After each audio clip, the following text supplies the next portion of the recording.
Yellow Jacket Hockey is on the air from Westman Arena on the campus of the University of Wisconsin-Superior, where tonight the Yellow Jackets are going to try to find their way back into the win column as they take on the Blue Devils from the University of Wisconsin-Stout. Good evening, everyone, and welcome to the Yellow Jacket Hockey pregame show sponsored by National Bank of Commerce.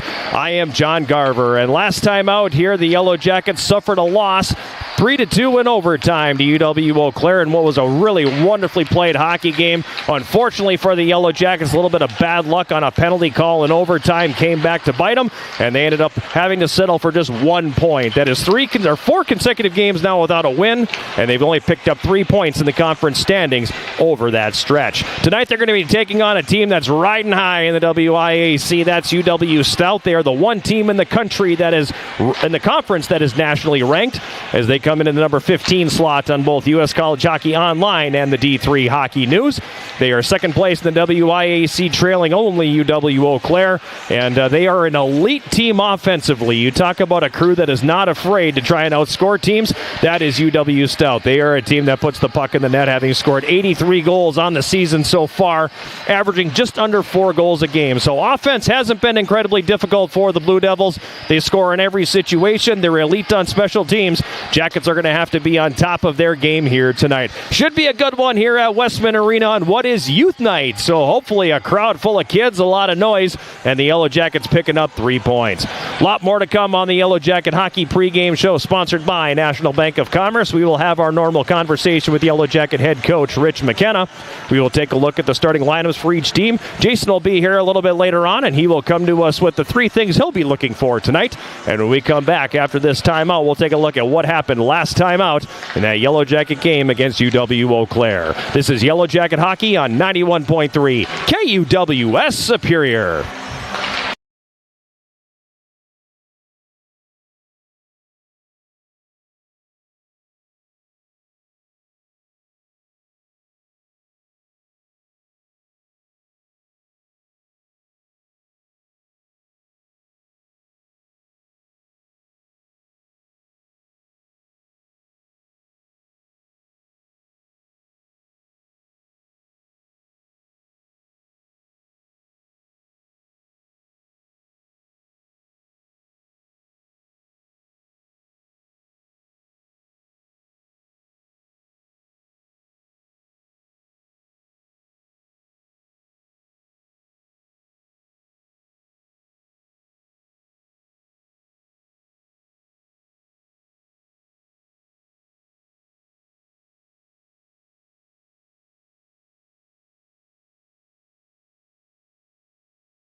We're back here at Westman Arena, about 28 minutes away, from the drop of the puck in this one here on this Friday night between the Yellow Jackets and UW-Stout. When we were in this building last, it was last Saturday, and we watched the Yellow Jackets unfortunately fall by a score of 3-2 in overtime to UW-Eau Claire. Yellow Jackets opening the scoring late in a very well-played first period. Tyler Ryder scoring his third goal of the season at 18:47. Carson Riddle and Daniel Roosevelt got the assist to make it 1-0. Ryder with a laser from the left circle. That beat goaltender Max Guchar up high. Eau Claire would tie it at 4:53 of the second period. An even strength goal by Nolan Greer. His 11th of the season. Yellow Jackets failing to clear the zone. The puck got into the high slot, and Greer wires a shot from, just inside the blue line that beat Jan Skorpik up high. That tied the game at 4:53. Yellow Jackets would regain gained the lead late in the second period at 18:43. Carson Riddle scoring his 7th goal of the season, taking a wrist shot from the left circle that went against the grain, basically. He was going to his right, got the goaltender moving to his right, and then shot back against the grain, beating the goaltender on the stick side. His 7th of the season. Tyler Ryder and Daniel Roosevelt had the assist. Yellow Jackets were up 2-1 after 2. Normally a good thing, because the Jackets at that point 9-0 when leading after 2 periods. Unfortunately, UW-Eau Claire came back and tied things up at 6:29 of the 3rd period. Dane Hoyard scoring his 7th goal of the season. Really unfortunate one, too, as Tyler Ryder was interfered with behind the net. It was a pick play, if I've ever seen a pick play, as Logan Gans was the player who kind of stepped into Ryder, impeding his progress behind the net. Then Gans would spin off of the pick up the puck behind the goal, and center it out front for Hoyard, who scored to tie the game at 6:29. Stayed that way all the way through the 3rd period into overtime.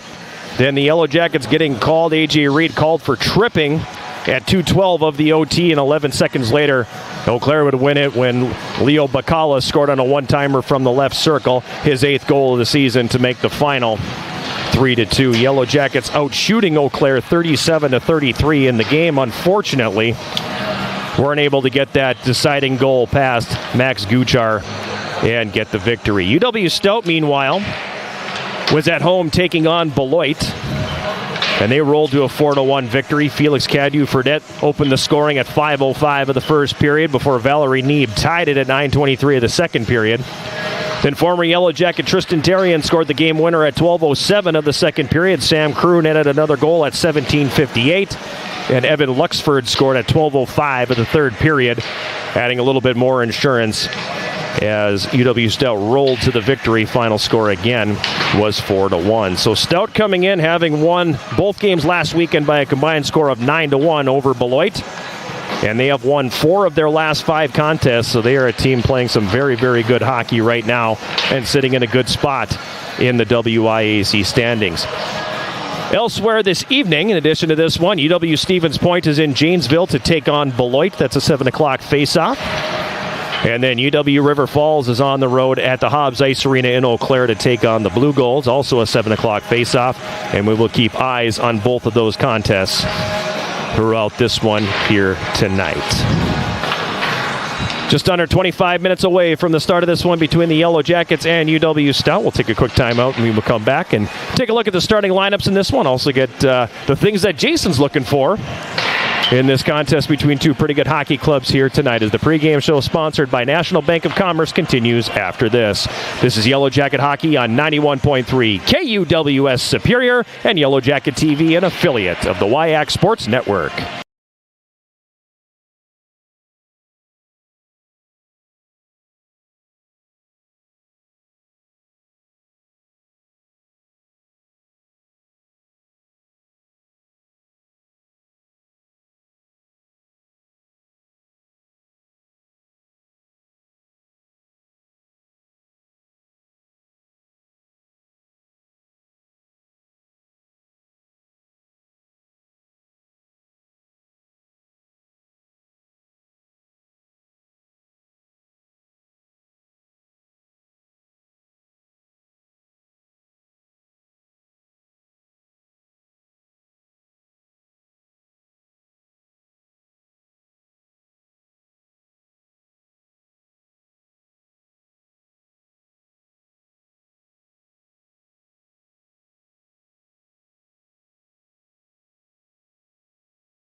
At Westman Arena, 23 minutes away from the start of this one here tonight between the Yellow Jackets and UW-Stout.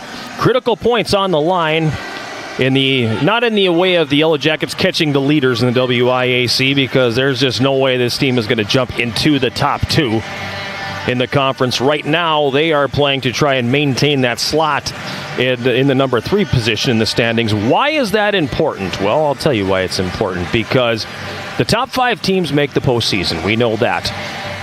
The top 3 teams get a bye in that first weekend of play because you no longer have the 2-game series on the men's side anymore. You have 1-game shot all the way through.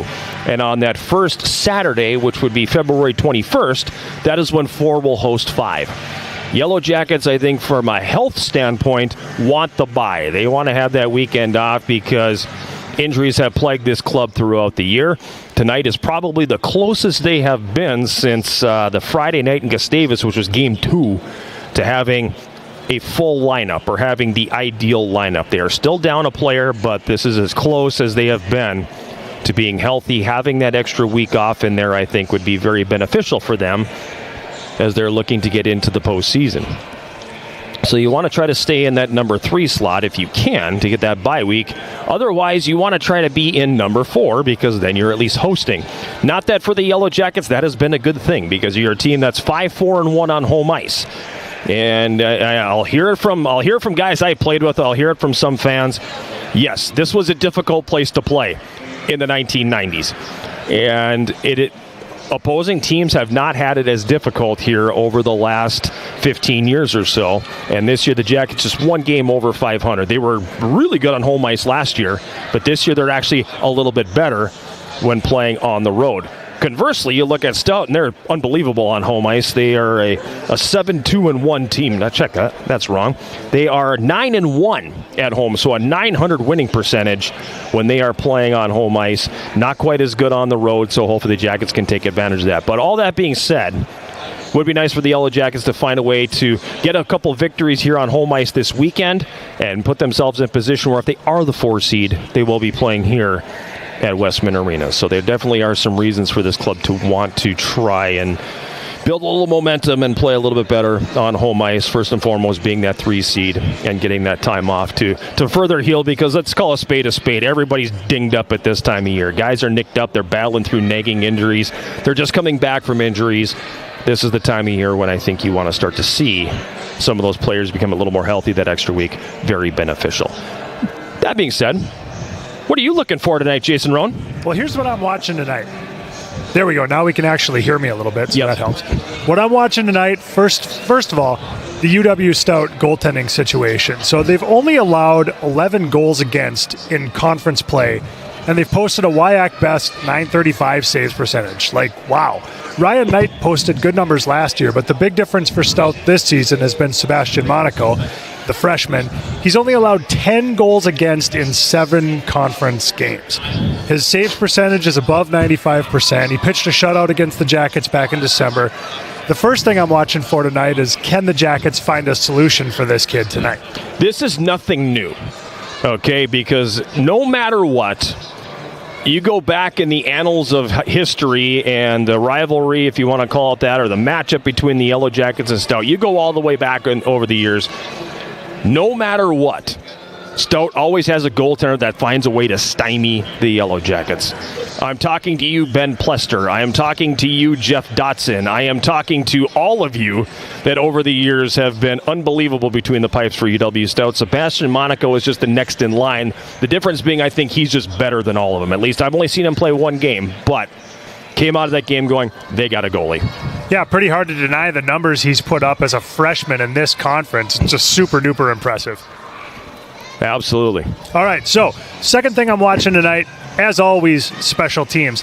As we've discussed previously, when the games are tight and it gets late in the year, the light really shines on special teams and the importance of being able to convert at least once on the power play and be able to kill off most of the penalties you take. We saw last week UWS able to build some momentum from some big penalty kills and then come back at even strength in those next couple shifts, regain some possession time, in some cases score. We also saw the Yellow Jackets score on the power play last weekend, made a big difference for them. That's obviously important for UWS. And on the flip side, UW-Stout comes into this game with a pretty solid specialty teams unit. They've scored a ton of shorthanded goals this year, like 7 in their conference play, 11 overall. But that's a little bit quirky. They had 3 of those shorties on like 1 penalty against Beloit and a couple of empty netters in there. So don't read too much into it, but it is a factor. It's something you got to keep in mind anyway. And they've just overall been a pretty solid special teams unit, both on the penalty kill and on the power play this year. So again, whatever team, it's a bit of a cliche, but whatever team wins that battle, probably going to have an advantage. Yeah, they're an elite special teams club. I mean, 25.3% on the power play, so 1 out of every 4 times. And then on the PK, 90.1%. And what you're going to see, I have learned over the years watching this club, particularly under Mike McDonald, they are very aggressive on the penalty kill. They are not afraid to fly a guy. They are not afraid to apply pressure all over the ice, force you to make a mistake, force you into a position where you're going to turn the puck over and they get that shorthanded goal. Very aggressive. And I think particularly at this level, that's an interesting strategy to employ on the penalty kill because let's face it, you're not facing guys that are playing in the National Hockey League that can handle all that pressure all the time and consistently make great passes in spite of it, make great plays around it. I think it's an interesting idea. It's an interesting concept, and certainly it seems to be working for them. Absolutely. So point number 3 is an old friend, now foe. Of course, you mentioned him earlier already tonight. Remember Tristan Terrien? He played parts of 3 seasons for UW-S. Then he transferred to Stout. He's in the midst of his best offensive season as a college player, entering tonight with 9 goals and 16 points. He'll likely have something to prove. Whether there's animosity or not, whenever there's a situation where you're playing a former team, you want to bring your best, it'll be interesting to see what he does tonight. And it's never... I think I can go back over the years and players that have transferred out of Superior for one reason or another and gone somewhere else, they always score goals against us. And in the first game that we played post-Terrien transfer, he had the only goal of the game for Stout. It's not surprising. It's just one of those things that always seems to happen when a player leaves Superior and goes elsewhere. And you and I have talked for literally a couple decades now about how hockey is... I don't know if unique is the word, but there's a characteristic of hockey where an average player playing with great teammates or playing on the power play or playing in a situation where everything just seems to click can put up really outstanding numbers. And an average player not playing in that situation can put up really pedestrian numbers. Sometimes it's just all about finding the right fit, not so much changing your game or changing what kind of player you are. No, a change of scenery can do great things. Yeah. And for him, Tristan's a great guy. You know, enjoyed when he was here in Superior. It worked for him. I'm happy that he's having some success down there. Yeah, and I just so don't far want it against us. Right, and so far it's just seemed to click for him. So those are the 3 things, amongst other things, that Jason is going to be keeping an eye on here this evening. Time now for the starting lineups in this one. First for the Yellow Jackets, Jan Skorpik will get the nod in goal once again. A 6'1", 170-pound senior from Czechia making his 14th appearance on the season. He's 6'5", a 2.27 goals against average, a .923 save percentage, 1 shutout on the season for him.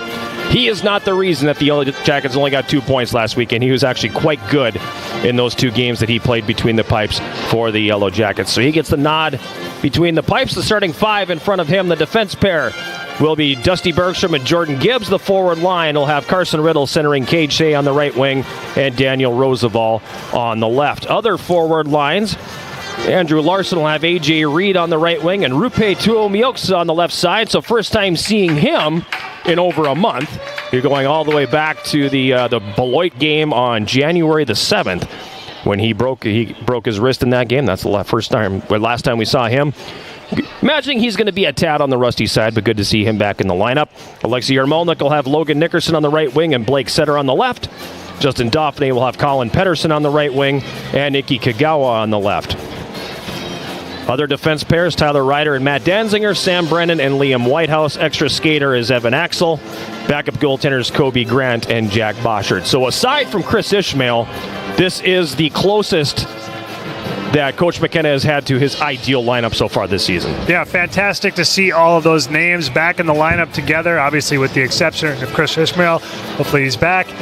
It's so difficult when it's a revolving door week in and week out. Really well-timed returns to the lineup. Hopefully everybody can stay healthy for the Jackets the rest of the way, and they can start building momentum toward the playoffs and playing their best hockey at the end of the season. Yeah, because that's all you have to have at this point. You know you're not going to get an at-large bid or anything like that. So as long as you can play well and get hit at the right time. You know, Eau Claire proved that last year. Right.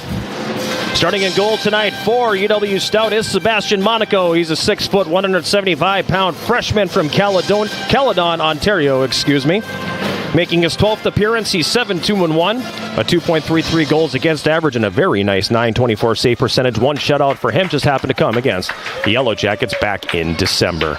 And those are your starting lineups. The officials for tonight's game, as assigned by the Wisconsin Intercollegiate Athletic Conference, the referees are Sean Hauser and Brett Klazowski. The linesmen are Bronson Shepard and David Berngen.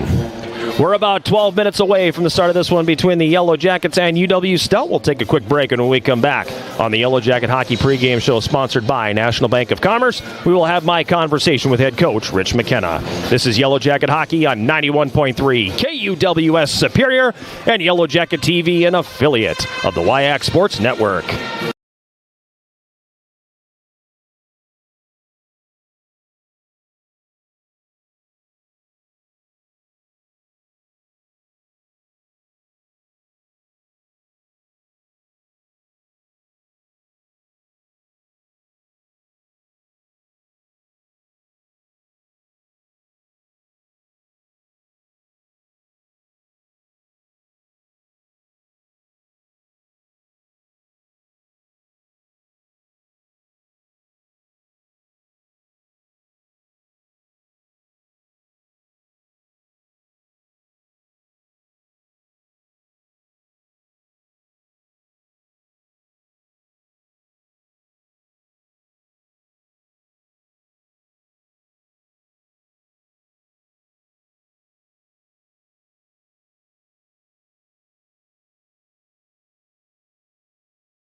We're back on the Yellow Jacket Hockey Pregame Show, sponsored by National Bank of Commerce. It's Friday night. The Yellow Jackets back home, getting ready to take on UW-Stout in the first game of a two-game weekend series. I am John Garver, and we're joined by Yellow Jacket head coach Rich McKenna. And I guess, Coach, kind of the more things changed, the more they stayed the same as last Saturday.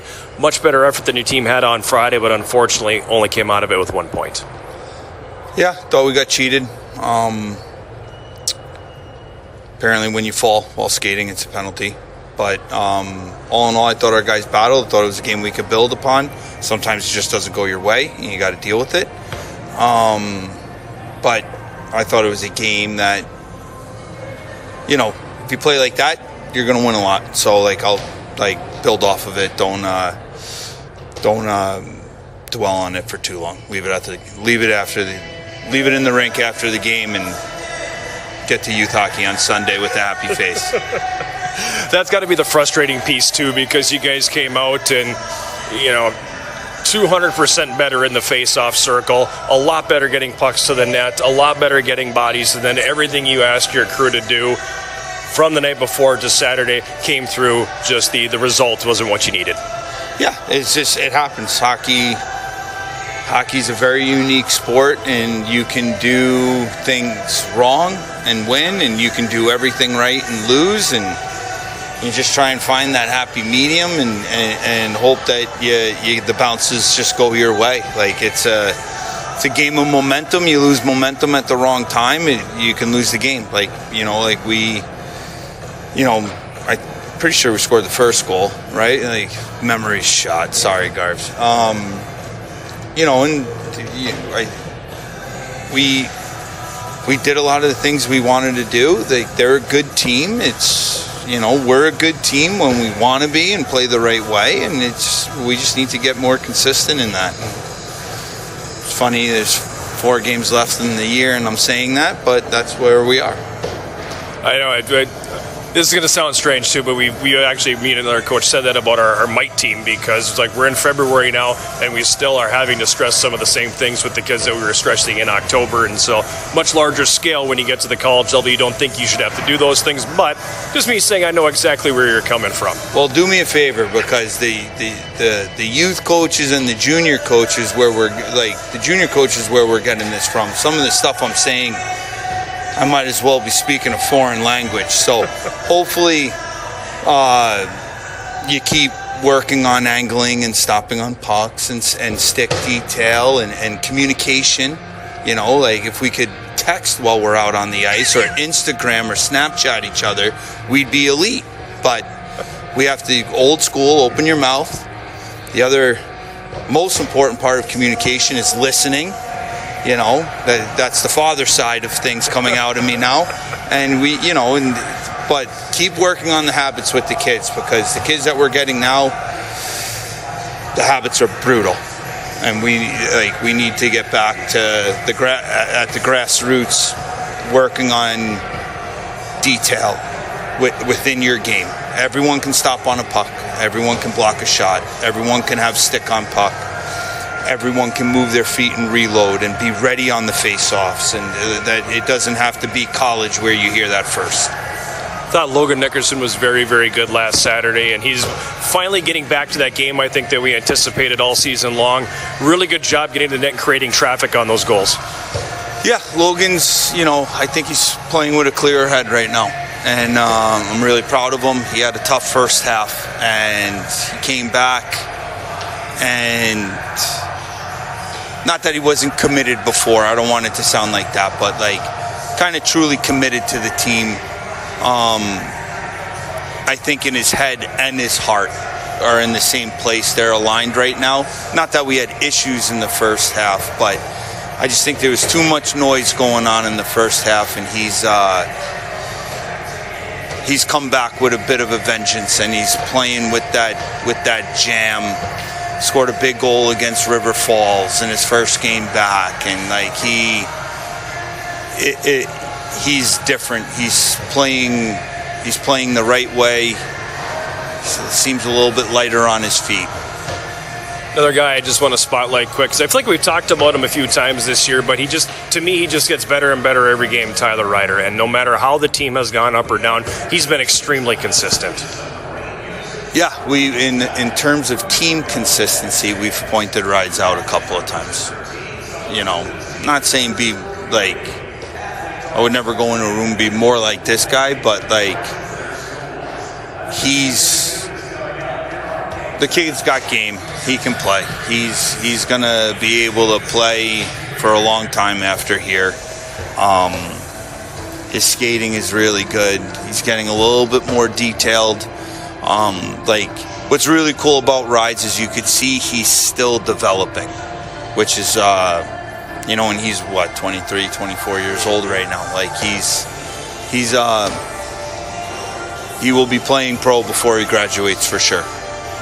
UW-Stout coming in now tonight, again, first of a 2-game weekend series. They're sitting in second place in WIAC. They're ranked number 15 in the country, playing some really, really good hockey, explosive offensively. They score a lot of goals, and they are like the one team, I think, that is not afraid to get into a shootout and have to win a game 7-6. No, that's their whole game. Force them to defend. Let's see how good they really are. That's the whole game plan. Second time meeting them this season. The first time was back in early December. It was a 2-0 game down there, but it was a scoreless game until about 3 minutes left. A really good game between both your clubs. Yeah, we can skate too. The controller came unplugged. All 5 controllers came unplugged at the same time, and that's what happens. I think was the second one an empty netter. Yes. Yeah. So with 3 minutes to go, or F3 vacates the middle. That's a great time for the D to pinch too. So we did that. That was Rides also. So and then they scored a goal, and that was it. That's 2 weeks in a row you've used the controller came unplugged. So starting to get a little bit of a read on where your head is at there too. Interesting too to look at the lineup tonight, and for the first time this year, with the exception of Chris Ismail, you finally have everybody in the lineup. We're almost there. I would say, it's Rupe's first coming back from injury. Petey's still banged up. I don't think Petey ever will not be banged up. It's just still out, so it's the closest we've come to a full lineup. And hey, if we can, get points this weekend, get healthy, get our game on track, and be consistent, one and dones. Let's see where it goes. Thanks a lot, Coach. Good luck. Okay, regards.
Rich McKenna, 10th season behind the bench for him. 121 wins, 113 losses, 21 ties, his all-time mark.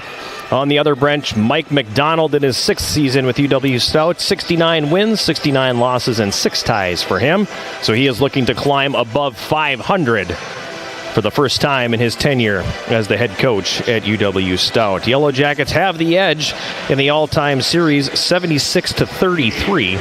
And there have been 6 tie games in there as well. So my math tells me this is meeting number 116 all-time. I'm excited to watch. I am too. It's going to be a consequential weekend. This is a massive weekend for, again, it's the stretch drive in the WIAC, so it's a big weekend across the board. Stevens Point, they need points, so they're going to try to plant Beloit very quickly. River Falls and Eau Claire speaks for itself. Both teams desperately needing points, and then right here, 2 teams desperately needing points. So buckle up, and as Jim Carr would say, here we go. Yellow Jackets defending the goal, 2 hour left. They'll go left to right here in period number 1. The opening faceoff is sponsored by Barker's Island Inn, Northern Wisconsin's Island Getaway. Carson Riddle did not like the way that puck was dropped. He just stood there in the circle. Jackets stood around. Stout dumped it in the Yellow Jacket zone, right wing corner. Dusty Bergstrom comes away with the puck. He'll throw it rink wide to the right wing, and Cade Shea will play it down into the Stout zone. He gives chase along with Tyler Pfister.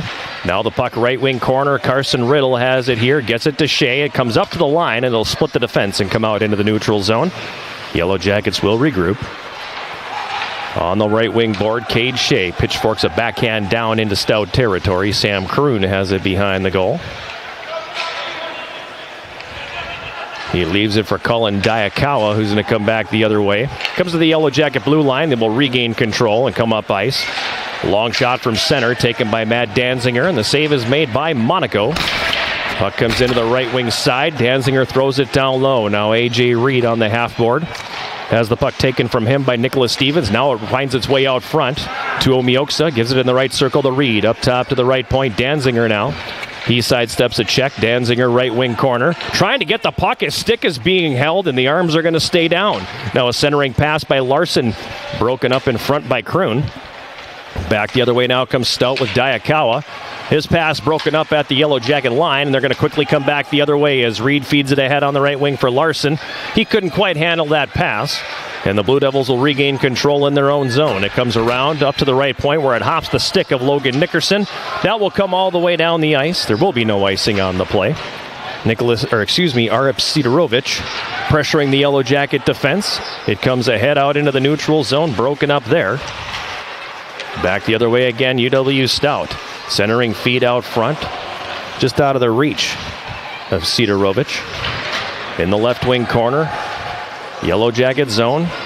Sidorovich carries up the left side, then sends it back down low. Boyce in the right wing corner. His centering pass broken up by the Yellow Jackets, Yarmolnik. And they'll send it back the other way. Setter's pass hops the stick and comes all the way down. Icing waved off. Yellow Jackets will change personnel. Schofield has it here now, and he'll backhand a pass to the left wing for Dvorak. McCabe Dvorak across the Yellow Jacket line, drives the net. The puck goes right through the goal mouth. Ends up over in the right corner. Now it's behind the net. McAlpine centering feed out front. That goes off a skate. Jackets go to clear, but it's not going to come out of the zone, and it's driven back down low. On the left wing boards, Yellow Jacket zone, Ryder takes a bump there. Ryder working it free. It's played back behind the Yellow Jacket net. Axel comes out with it here. Heads up as he goes to clear and puts that one over the glass and out of play. 17:05 to play, opening period. Yellow Jackets and Stout scoreless. Nearly 3 minutes, Jason, without a stoppage in play. Nice start. Yeah, that was fantastic. Good hockey there. Jackets doing a nice job activating their defensemen in the offensive zone, getting a couple pinches to hold the puck in. Stout doing a nice job on the forecheck there to put some pressure on that last sequence. Ryder for the Yellow Jackets goes behind his net to Axel. Back to Ryder, who's on the right wing boards. Up the wall trying to find Pettersson. He tried to clear it, doesn't come out, and the puck is flipped back down low. Behind the Yellow Jacket net, it hops the stick of Axel, comes over to the left wing boards. Kagawa's got it now. He'll muscle it off the end board. Picked up on the right wing side by Ryder, and the Yellow Jackets finally get the puck to neutral ice, but only for a split second as Stout comes right back on the attack. Peugeot's got it in the left corner. Poke check there by Ryder. Peugeot gets it back, throws it up to the line. And Pettersson able to move it into the middle now for Riddle. Carson Riddle carries across the Stout line, right circle, nifty move, gets away from one man, sharp angle shot, and Monaco makes the save. He elects to hold on to that, and I think that was probably more dangerous than it should have been. Again, the goalie going down early, hugging the post, and leaving that area exposed up high. Riddle nearly had it. Yeah, fantastic speed and moves in tight there by Carson Riddle to create a great scoring chance out of something that looked rather benign. Face off to Monaco's left. Controlled here by Stout. Kroon's got it behind the goal. He'll carry it ahead on the right. Plays it ahead at neutral. It comes all the way down. Icing will be waved off. Nicholas Stevens left corner. Stripped of the puck by Riddle. Now it's stripped away from him. Diakawa carries behind the Yellow Jacket net. Backhands it up to the right point for Kroon, who fires it back down low. In the left wing corner, coming out with it here, Stevens tried to center. That one broken up, and Carson Riddle back the other way as the Jackets develop into a 3-on-2. Riddle's pass was intended for Cade Shea, but good job by the defense to break the play up and clear. Now Jordan Gibbs up the left wing, crosses the Stout line, carries it down low, sends it behind the net. Roosevelt pokes it around the defense, then gets absolutely flattened by Nicholas Stevens in the right wing corner, and the Blue Devils will clear that all the way back down the ice. Larson for the Yellow Jackets rifles that one into the Stout zone. It comes around the boards. And on the right wing, it's Bermanis. Maxis Bermanis ahead for Sidorovic. Now over. This is Mariner left circle. A shot saved me. And rebound right on the doorstep. And Skorpic stops that one as well. Little rough rebound control there for Jan Skorpic as he put that right on the tape of the Stout forward. Jackets back the other way, 3-on-2 now. Larson has it poke checked off his stick. In the left corner, Reed goes behind the net out of the reach of Larson, and Stout will immediately come back on the attack. Schofield to Bermanis. He gets it across the Yellow Jacket line where Whitehouse breaks it up. Jackets with 7D tonight as opposed to the extra forward. They dress an extra defender. Leading the rush, Liam Whitehouse across the Stout line. Tried to center, but that one goes right onto the tape of Sinclair. He's pressured by Blake Setter in the right wing corner. Nickerson also applying pressure, but Stout able to relieve that pressure and send it the other way. It's going to come the distance. Icing waved off. Brennan wraps it hard around the right wing boards, and that's going to come all the way back into Stout territory. Pfister's pass ahead for McAlpine across the Yellow Jacket line. That's broken up. Setter. Rink wide on the right. A little too hard for Nickerson, who couldn't get the stick down in time. And Stout will dump it back in, but they were on their own side of center.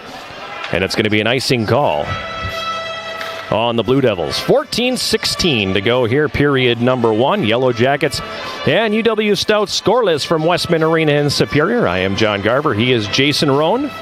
Abby Hoffman rinkside, bringing you this one here this evening. Just getting it started. Or as Kiss likes to say in the song Black Diamond, pictures only begun here on this Friday night. Face-off will be to Monaco's left. Yarmolnik will be in there to take the bully. The bully is back. All right. I almost used it in the women's game today, and then I figured most of those people, if any, weren't listening, and they have no idea what I'm talking about. On the right wing, it's controlled by Setter. Then he gets tied up. The loose puck comes behind the goal.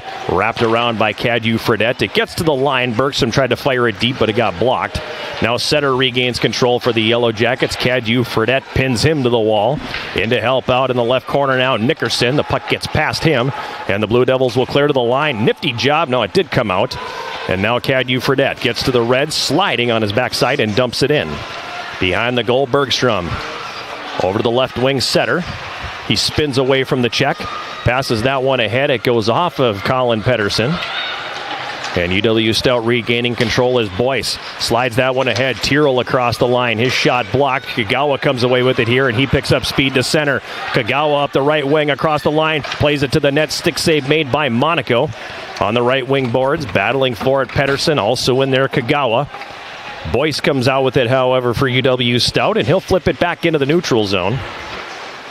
Dauphiné for the Yellow Jackets. Turns it over in his own zone. Jackets get it back. Nearly another turnover as Axel threw it at an unsuspecting Liam Whitehouse, and now controlling it. Here's Stout. Driving it to the front of the net with Stocks, and that one doesn't go. Finally, the Jackets come back the other way. Nifty pass. Dauphin finds Kagawa. Drags it left circle. Fires. Monaco makes the save. Now Iki Kagawa on the left wing. Gives it for Shea. A shot from the left circle. Stick save made by Monaco.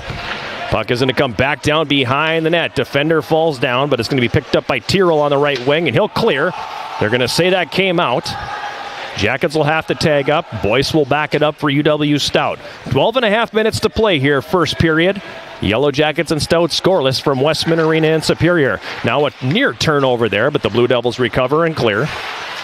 In the neutral zone, Shea to the right side, Roosevelt.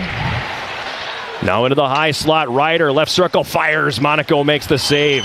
In the left wing corner, it's picked up by Riddle. He cycles for Shea. Shea tied up by Diakawa in the left wing corner. The puck is kicked free. And Tristan Terrien from the right wing sends it rink wide to the left. Yellow Jackets will quickly regroup. Danziger plays it into Stout territory. Blue Devils play it back out. A.J. Reed for the Jackets comes right back in on the attack. He pulls up on the left wing board, tried to throw it deep. It pops in the air. He gets it back. Nice pass. Larson left circle, fires and misses high. At the right point now, Gibbs fires, tipped by A.J. Reed. It ends up in the right wing corner. Tuomioxa along the end boards. Gets wrestled to the ice by Stevens. Puck tied up along the end board. Stevens gets free. Tuomioxa gets the puck. Now it's going to be played back down behind the Stout goal. Played up to the line, held in there by Bergstrom. He sidesteps the check. Left circle takes the shot. That's deflected, and it's going to go up into the netting, and we're going to get a face-off here in the Stout zone with 11:18 to play in the first period. Shot 6-3 Yellow Jackets. We have no score.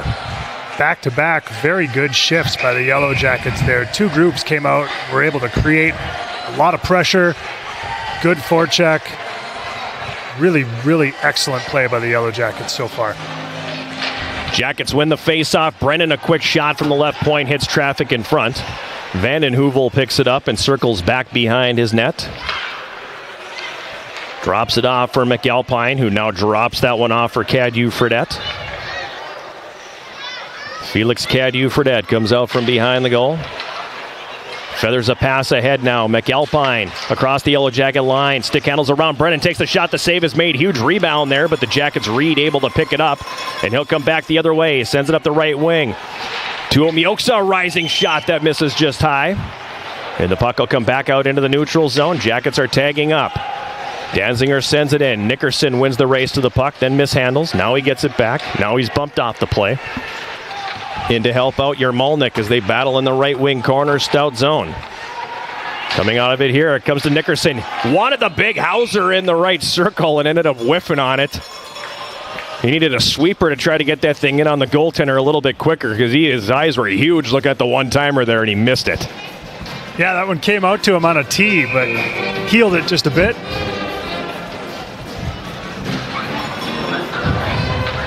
I've healed a few tee shots myself over I've been years. there. I've been there. Sam Kroon's got it for Stout here now, and he'll throw it up the left wing.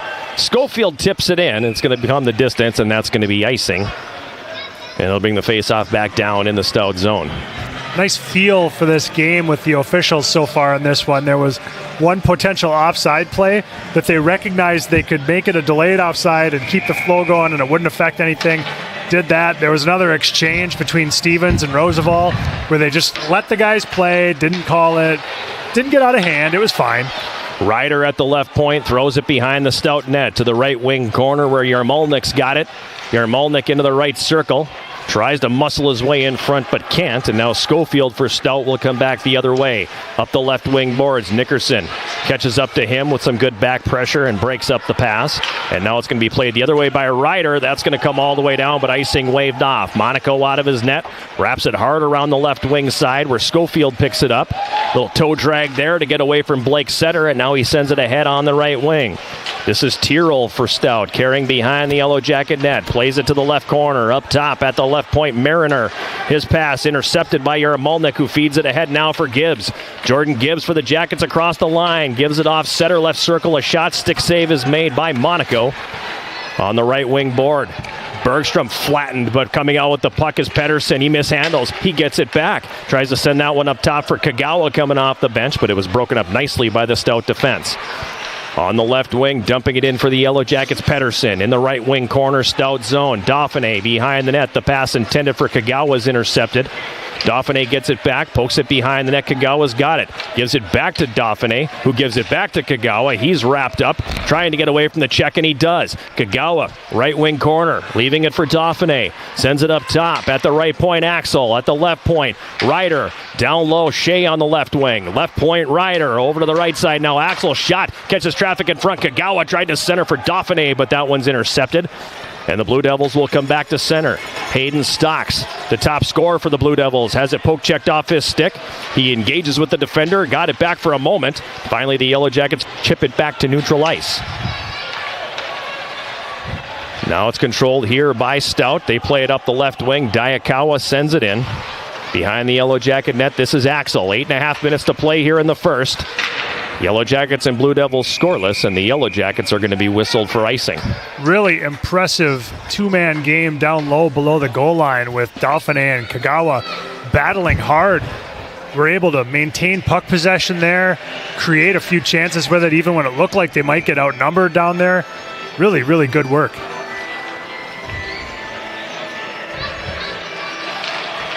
Jackets win the face-off. Along the end board behind the net, there's a steal by Diakawa. Up top, Boyce from the left point, a shot. Stick save made by Skorpic.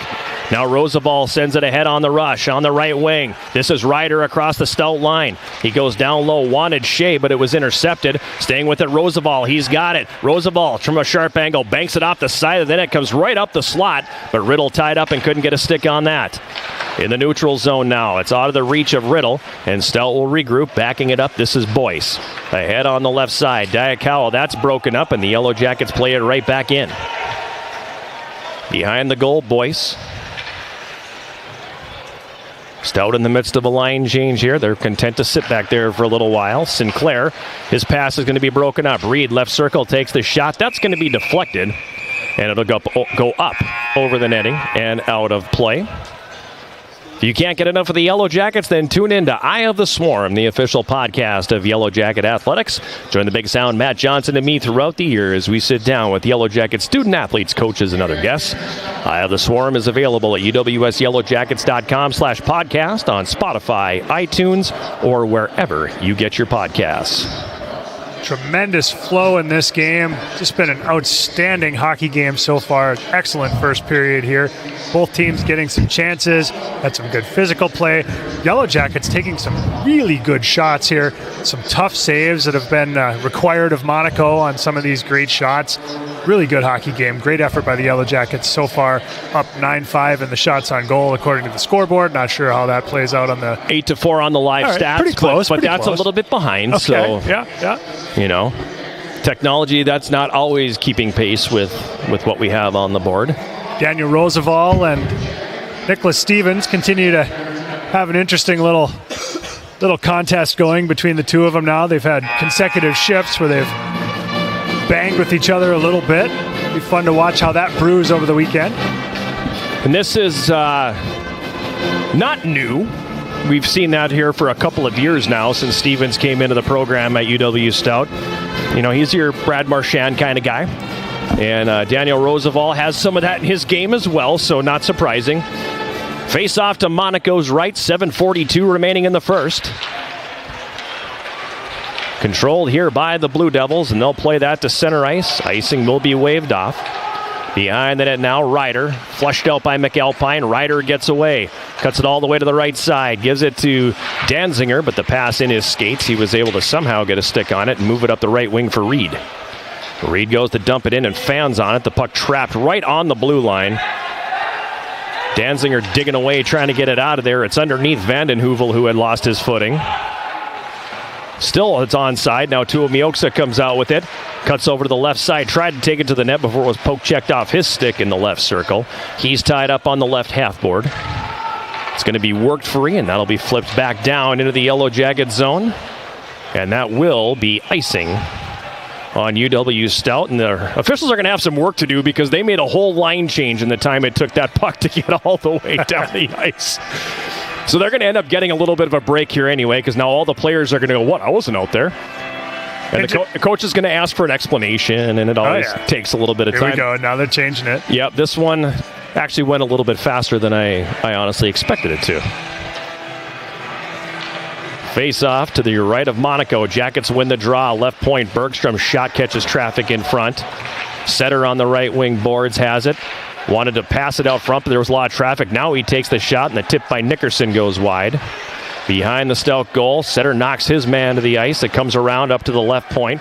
Knocked down there, took a wicked hop off the boards, and Bergstrom did everything he could just to hold it in the zone. Puck flipped out it to neutral ice again. Gibbs on the backhand, again plays it into the Stout zone. Connor Mariner picking it up behind the net. Sends it for Sinclair, now back behind the goal for Mariner. Now back to Sinclair on the right, and he'll fire it ahead. Coming to center with it here, Tyrrell. He dumps it into the Yellow Jacket zone. Skorpic plays it behind the goal. Gibbs gets there first. Sends it around the left side for Setter, who will send it back around the boards behind the net. Taken here by Yermolnik, and he'll flip that high in the air, and he'll come all the way down into the Stout zone. Icing waved off as we've dipped under 6 minutes to play here in the first. Hayden Stocks up the left wing across the Yellow Jacket line. Bounces off the check of Liam Whitehouse, and we're going to get a stoppage in play as Jan Skorpic got the trapper down and covers that one up. It's been interesting to watch this Yermolnik, Setter, Nickerson line evolve here over the last couple weeks. It's a heavy line. They understand their assignment, and they play super physical. Blake Setter has been very enthusiastic the last couple weeks about the role. You could see really is finding his game. It's been fun to watch that group. Stout wins the face-off. It gets to the left point. The shot taken there by Pfister is blocked by Pettersson, and he'll throw it ahead on the right wing out of the reach of Kagawa. And that results in an icing call on the Yellow Jackets with 5:36 to play in the first period. Coming up during our first intermission, sponsored by Hovland Incorporated. It's going to be a lengthy intermission because the Superior Amateur Hockey Association Mite Ones are going to have a couple games going on between periods. We'll keep it here because it's always entertaining. We'll also have our first period summary and check out what else is going on around the WIAC. That's 5.5 minutes and change from now. Pettersson at center, tips it across the red line, tries to get it into Stout territory.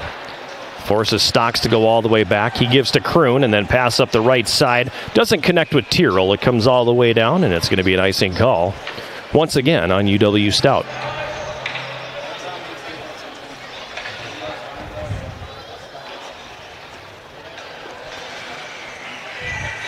See a few of the players in the tunnel down there already, and the number 66 is ready to rock. Always. He's been talking about this for 3 days. Hayden Stocks for Stout now. Carries it to center across the red line. Poke check nicely there by Danziger. And Cade Shea takes it back. Passes up the wing. Roosevelt across the Stout line. Got it to Shea, but then his pass for Riddle was broken up, and it comes back out into the neutral zone. As we pass the 15-minute mark of the first period, no score. Terrian for Stout on the left wing. Watch there by Ryder.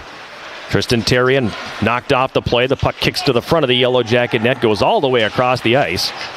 Roosevelt was a little bit tentative going after that one and has kind of allowed the 5-car pileup to be established in the Yellow Jacket zone on the right wing board. Riddle digs it out of the pile, moves it back behind the goal.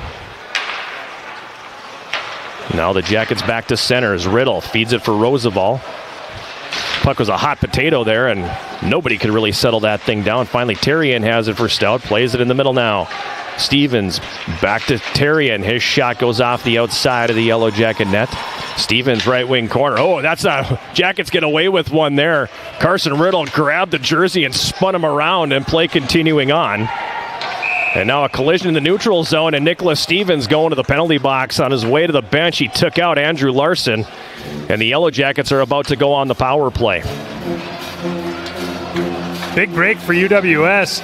Goes from looking like they might go into the box themselves for holding to now going on the power play just a few seconds later. 15:57 is the time. There is a conversation between the referees. I'm not exactly sure. It's going to be an interference call. I don't know why they had to discuss that, but Stevens for interference at 15:57. This power play is sponsored by Superior Water, Light, and Power. Clean, reliable, Superior. Yellow Jackets 17.1% on the power play. UW-Stout 90.1 on the penalty kill. In the high slot, Ryder fires, and that's going to miss just wide. Getting that puck on the backhand, Sidorovich will pitchfork that all the way down the ice. Jackets parking Big Matt Danziger out front here on this power play. That's a new look. We haven't seen that one. Maybe he'll channel his inner Lon Hovland and be the defenseman that forms that massive screen in front.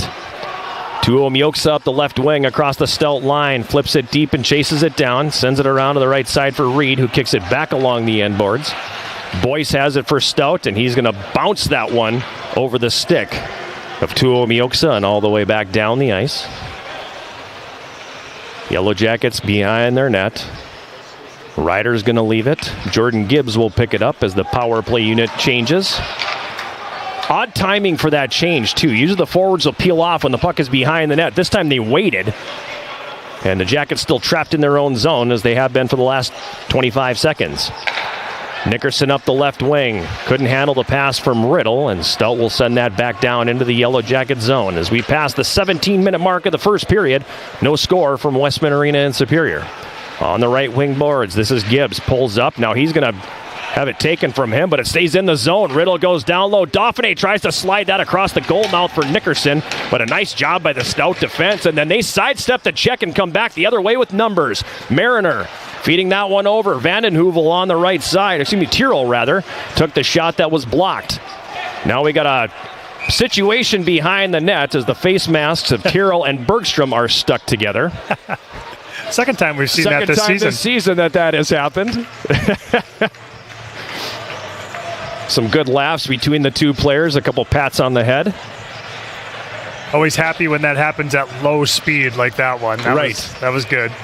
We're definitely seeing that aggressive penalty kill that you talked about in the pregame show out of UW-Stout, and it's paid benefits for them on this penalty kill. Yeah, they're not afraid to force you to try to make some decisions, and it works for them. They have the puck right now. Sidorovich backs it up into the neutral zone. Just 10 seconds left in the power play here, and Kadju Fredette will send that all the way down the ice. Ryder picks it up behind the net. Flushed out quickly, and he starts up ice. Poke checked beautifully here. Sidorovich comes out with the puck.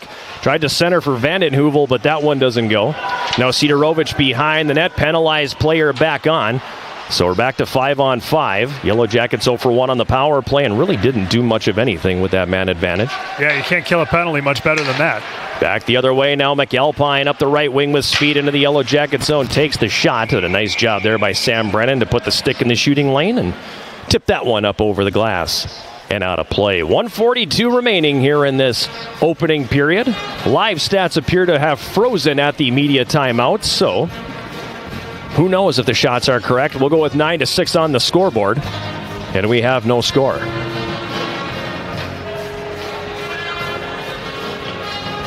Dauphiné in to take the bully and win the bully. Loose puck behind the Yellow Jacket net. Dauphiné wrapped up and couldn't carry it out of the zone, but a good poke check. He regains possession. Then he's taken down, and play will continue on. That might have been a case of blowing a tire as well. Stick in the region of the feet, and now we're going to whistle on a hand pass. Will be the call, and that'll bring the face-off all the way out with 1:23 to play in this opening period. Let's see who Coach McKenna puts out here. Going to stick with the Dauphiné line as the forward group. Ryder and Danziger in back. A season ago, this line would have been deadly. Yeah. This season, all three of these players have had struggles. I like the combination. When you look at the personnel. There's speed, there's size, there's grit. Yeah. You heard the bang. Colin Pettersson ran into somebody. Puck is in the neutral zone right now in the skates of Dauphiné, and it ends up going back to the Stout blue line where Terrien has it. Terrien escapes the pressure and comes back to center. Nifty pass over to the Diakawa right wing. Back to Terrien. He deflects it toward the net, and now the net is completely knocked off, and here we go. Yellow Jackets are going to be down a man here, I'm assuming. No matter how this shakes out, they are going to be down a guy. Not hard to guess who started all of that for UW-Stout. There's no doubt that this is going to be a penalty on the Yellow Jackets. It all starts with Stevens shoving Pedersen into the goalpost and knocking the net off, and then everything else happened from there. I don't think they were going to call anything until the one player got thrown to the ice. Yeah. And it's going to be Colin Pedersen. Roughing is going to be the call. And Stout will go to the power play here with 54.2 seconds left in the period. And I understand, I do. I understand it, but at the same time, there's a part of me right now going, you didn't have to do that. You didn't have to throw him to the ice like that. Yeah. And you're starting to border on into, now, Colin, you're taking too many penalties here. Right, yeah. I mean, it's tough. You're in a confrontation like that. I mean, adrenaline's going and everything, but the ferocity with which he put him to the ice, that's why he's in the box. That's why he's in the box. You could have separated him from the skirmish very easily without the wrestling part. Yeah. So Stout on the power play, their first of the hockey game. Kroon at the left point, walks it to the middle. Passes that one over to Stocks, right circle, a shot, it's blocked. And the rebound picked up and cleared by Riddle, but a great job to bat that out of the air by Kroon. Now Roosevelt with the steal, shorthanded. Roosevelt carries into the zone, gives it to Riddle. On the backhand, he scores! Shorthanded goal, Carson Riddle, and it's 1-0.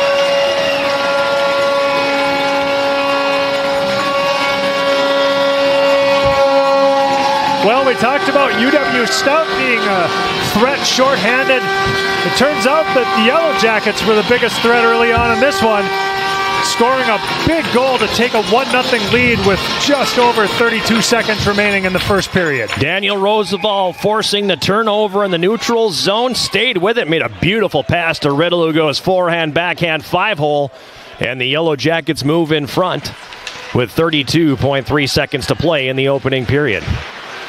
In the neutral zone, Roosevelt breaks up another one. And finally, Cadieux Fredette sends it in. Yellow Jackets, his 8th goal of the season, number 15, Carson Riddle. He gets an assist from number 9, Dan Roosevelt. Riddle from Roosevelt. Now Terry in right circle, a shot. Skorpic makes the save. Danziger picks up the puck left corner. He'll take a bump there. And the buzzer will sound, bringing period number 1 to a close. A great finish for the Yellow Jackets, if I remember correctly, too. In the one game Stell played here back in December of last season, Yellow Jackets also scored a goal in the final minute of the period, and that led to good things as well. So, all in all, a very, very good first period for the Yellow Jackets, but let's hold off on any analysis, Jason, because I believe Abby is down ringside, and she's got the head coach.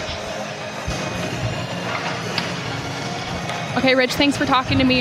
You said tonight the key was to make the other team play defense. How do you think your team's doing that so far? Well, before we get into the game, was your apartment on fire, or is it you okay? It wasn't on fire. It was just the batteries. Thank you for asking. I was nervous, but I'm very happy for you. That feels good. Defensively, we've been doing okay. We've been forcing them to defend too. I think a good defense can lead to a good offense. Got a break. We got that shorthanded goal. Power play was dreadful, so we got to figure that out. But all in all, I thought it was a good first period of the weekend. Right, and with a lot of points, important points on the line this weekend, how do you guys balance that urgency while still maintaining that pressure and keeping it clean? Well, I told the guys before the game, like, listen, guys, like, it's on you now. This season goes the way you guys want it to go. You dictate your outcomes, and it was a good first 20. I agree. Thank you. Congratulations.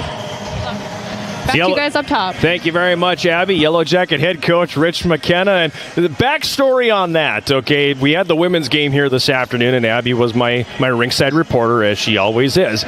She does a really good job in the first period. And during the first intermission, all of a sudden, she comes sprinting up here, throws the mic on the counter, and darts out. And I'm like, what? Uh-oh.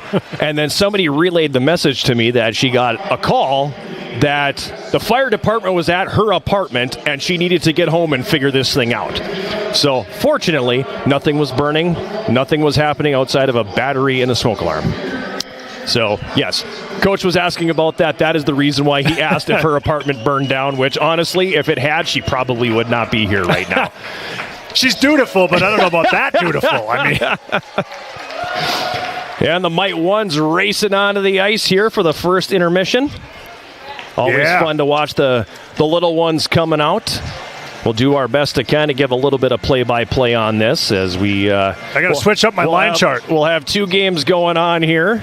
1 on each end of the ice. 1 will be 4-on-4. 1 will be 5-on-5. One end is missing a puck. Actually, 1's 3-on-3. All right, just like overtime. We'll try to keep an eye on the monitor and see where we're at. So right now we are watching the south end of the ice. Silas had the puck there and lost it falling down. Good scrum going on there. Caden, number 91, is digging for it. He was engaged with Calvin, who fell down. They both fell down. They both got up. The puck finally worked free. It's coming all the way down, and Coach kicks that one away. Well done, Coach. Not giving any easy ones. No, they're not. You know, I know the net's empty, but we're not doing that. Meanwhile, now we're over at the north end of the rink. There goes Kaysen chasing it down. Kaysen Amos, number 88. He tried the centering pass, but that didn't go. It's tied up in his skates now. It gets worked loose. And playing it the other way was Maverick. Now we're back at the other end, and the wide open net by Blake, and she backhands it wide. Puck all the way over to the right wing side. Teddy overskates, then did a nice little spin there. Blake's got it again. She centers. Caden's got it. He's carrying it up the boards. That's number 91 in the white sweater that you're looking at. He got it to the front of the net. Caden's on the side of the net now. Tried to center. It's going to come all the way back down where Blake's going to pick it up. She curls back. Blake's got wheels. She can go. Yes, Blake can go. Getting the stick in there was Calvin, and now Teddy's got the puck. He works his way out front and doesn't get the shot away, then falls down. Meanwhile, at the other end, we got a goal. Camden buries it. Little celebration going on there. Blake just potted one on the north end. Blake pot, that's a south end. Sorry. Blake pots one there. Now Teddy's going to lug it up ice. He's going the distance and tries from downtown and gets the shot blocked. We got to work better on that. Good centering pass. Teddy threw that one in front. That's going to get broken up. Watching the overhead angle here now. Driving it to the net was Silas. It's taken away from him. Calvin's going to pick it up. He's number 84. Calvin was playing some good goalie, and then he led the rush the other way. Hey, that's good D. Blake takes a long shot that's going to drift wide. Coach kicks it away from the forecheck and gives it right back to the white team, even though his son is number 84 in blue. We are now watching the north end of things. No, we're back to the south end, excuse me. Silas, number 55 in white. Stripped of the puck there by Teddy, who goes from a distance again and shoots it off the outside of the net. Maybe he's not used to a net this big. I don't know. Watching the overhead angle, now we are back down at the north end of things. Puck is loose in front. Maverick had it in his skates. Coming back the other way is Porter. He's number 35 in white, and he buries one. Let's see what kind of celebration he's got for us. Barry Sanders style. I'm just taking it back. Just hand it to the referee. Head back to the huddle. Back to the south end of things now. The puck's in the middle where Teddy's going to get it. Passes it back for Calvin. Calvin's going to go up the left wing. Runs out of real estate there. Teddy picks it up and then puts it right back into the fracas. Now he's going to work his way through, and he's gone. Stickhandler's around his own teammate. 6-6 going in. He's going to score this time. Good finish. No celebration, though. All right. That's very unlike him. Hey, he recognized the situation. I mean, it's a quick transition game. He's got to get back and break this play out. And he just did. And he scores. That's going to be another goal. I think that one was deflected, though. Turning defense into offense. I like it. I like it a lot as Carson redirected that one from the high slot. Now we're watching the north end of things. Puck worked along in the corner. That's Greta, number 81. Got herself a Heart and Hustle Award last weekend. Excellent. In the Woodland Jamboree. You viewed part of that on Sunday. You and Buster. Yes, that's right. Camden in the right wing corner. Now we're back down on the south end here. I think Teddy just scored again. I'm guessing he did, and you know. Missed the celly? Yeah. All right, maybe he's got another one in store for us here. I'm sure here he comes. does. Here he comes. No defense. No, it's he's just going right down the middle. All right, what do you got? What do you got? Show me something. And Jerry turned the goal light on for him, too. Well done, Jerry. That's a veteran goal judge right there. Another big save by Calvin. Calvin's dad was a goalie, but he gave up the rebound there. But Calvin's dad was a goalie, so maybe Calvin's got a little bit of that in him, too. Back down to the south end. Porter drives it to the net and scores. He's number 35 in white. Hopefully Abby can get a player here after this is all done, because there's some good stuff going on here. She just has to know she's got to be at the other end. So close circuit to Abby. They're going to go off down there if you want to get one of the kids.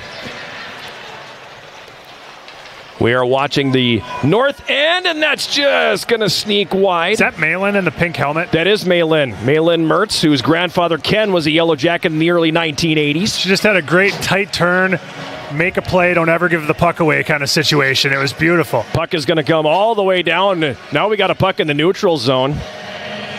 Calvin able to break up the play at the red line. Coach Tyler coming in to kind of push things back the other way. Meanwhile, at the north end, got some action going on here. Maverick dishes off to Maylin. She plays it toward the net, and she scores. Goal at the other end. Offensive plenty here during the first intermission. Everybody's scoring goals. Long range shot there. That one hits a post from way downtown. Now we're going back to the other end, and that'll do it here as this one's done.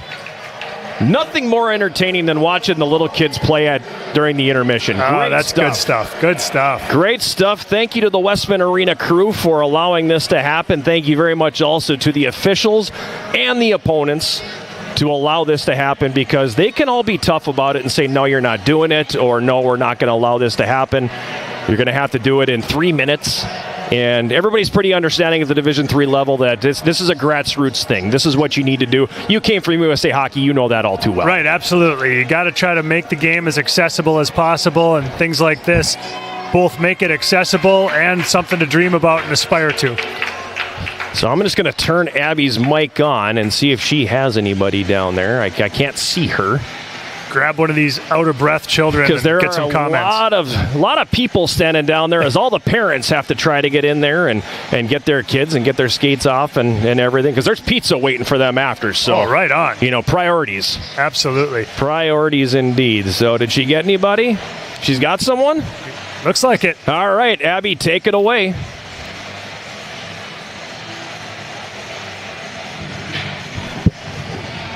Alrighty, I'm here with Maverick. Maverick, what is your favorite part about playing hockey?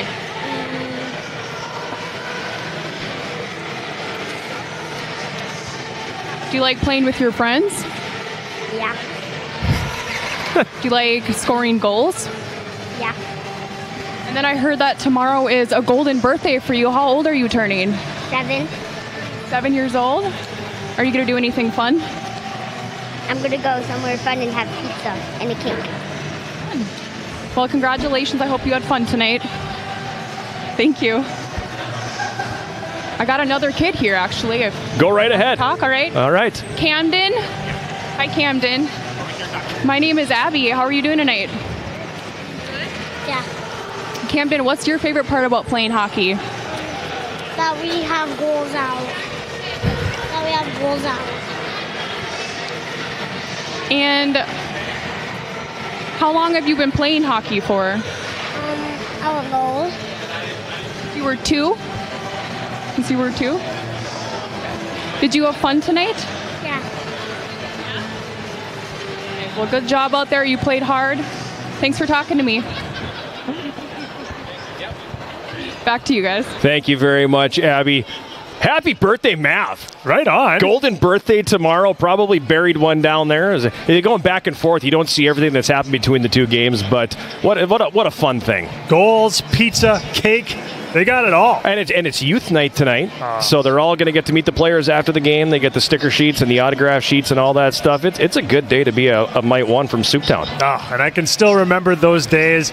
Just nothing better than being able to come out on the big rink, have a couple games going, maybe 3 games going at the same time to make good use of that ice, but be out there where the big kids play. Yep.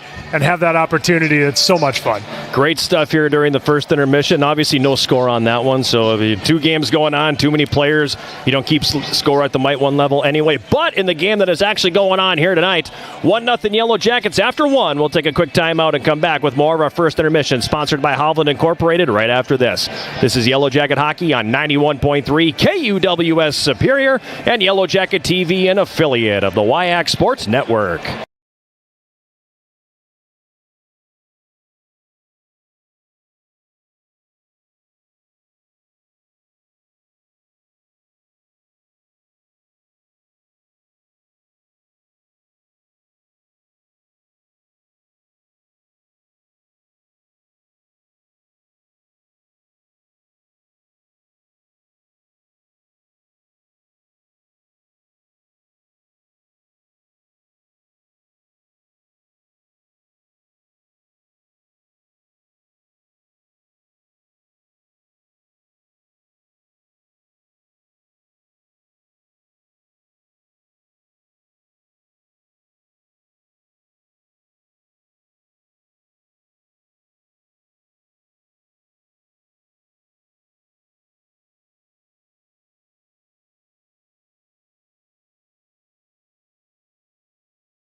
We're back at Westman Arena. It's our first intermission, sponsored by Hovland Incorporated. The Yellow Jackets with a 1-0 lead over UW-Stout after 20 minutes of play.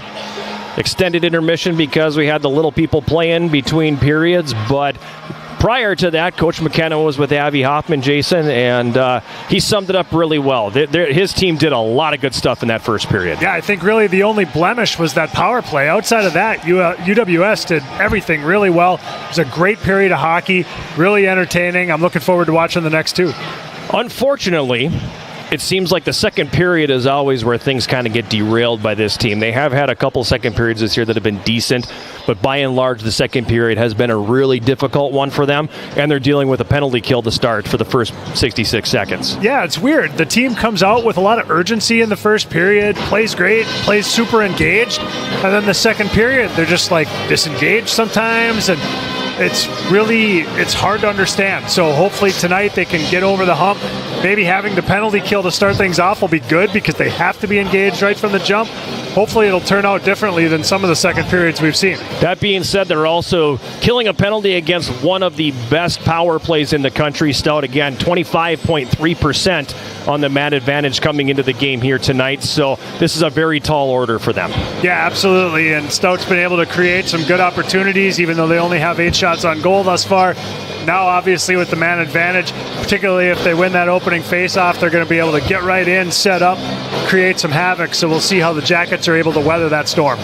Speaking of faceoffs, Stout with the advantage, winning 12 of the 19 draws. All of that said, for the Yellow Jackets, that's not a bad period for them. This is we've beat this horse to death, and we're still beating on it. They're an awful faceoff team, one of the worst in the country, and for them to only have to have won 7 out of 19, that's pretty good and something for them to build off of. Yeah, and when you look at the 4 players that took draws for the Yellow Jackets in that first period, there was only one who lost, most of the draws that he took. And, that can change from one period to the next. All it takes is one win to get back on the roll and get the timing back. So by and large, with the exception of that one player, they were pretty even in most of the draw circle. How did we get to the 1-0 lead? Well, it was a hard-working shift in that final minute on the PK by Daniel Roosevelt, forcing the turnover and making a great pass. Yeah, very involved.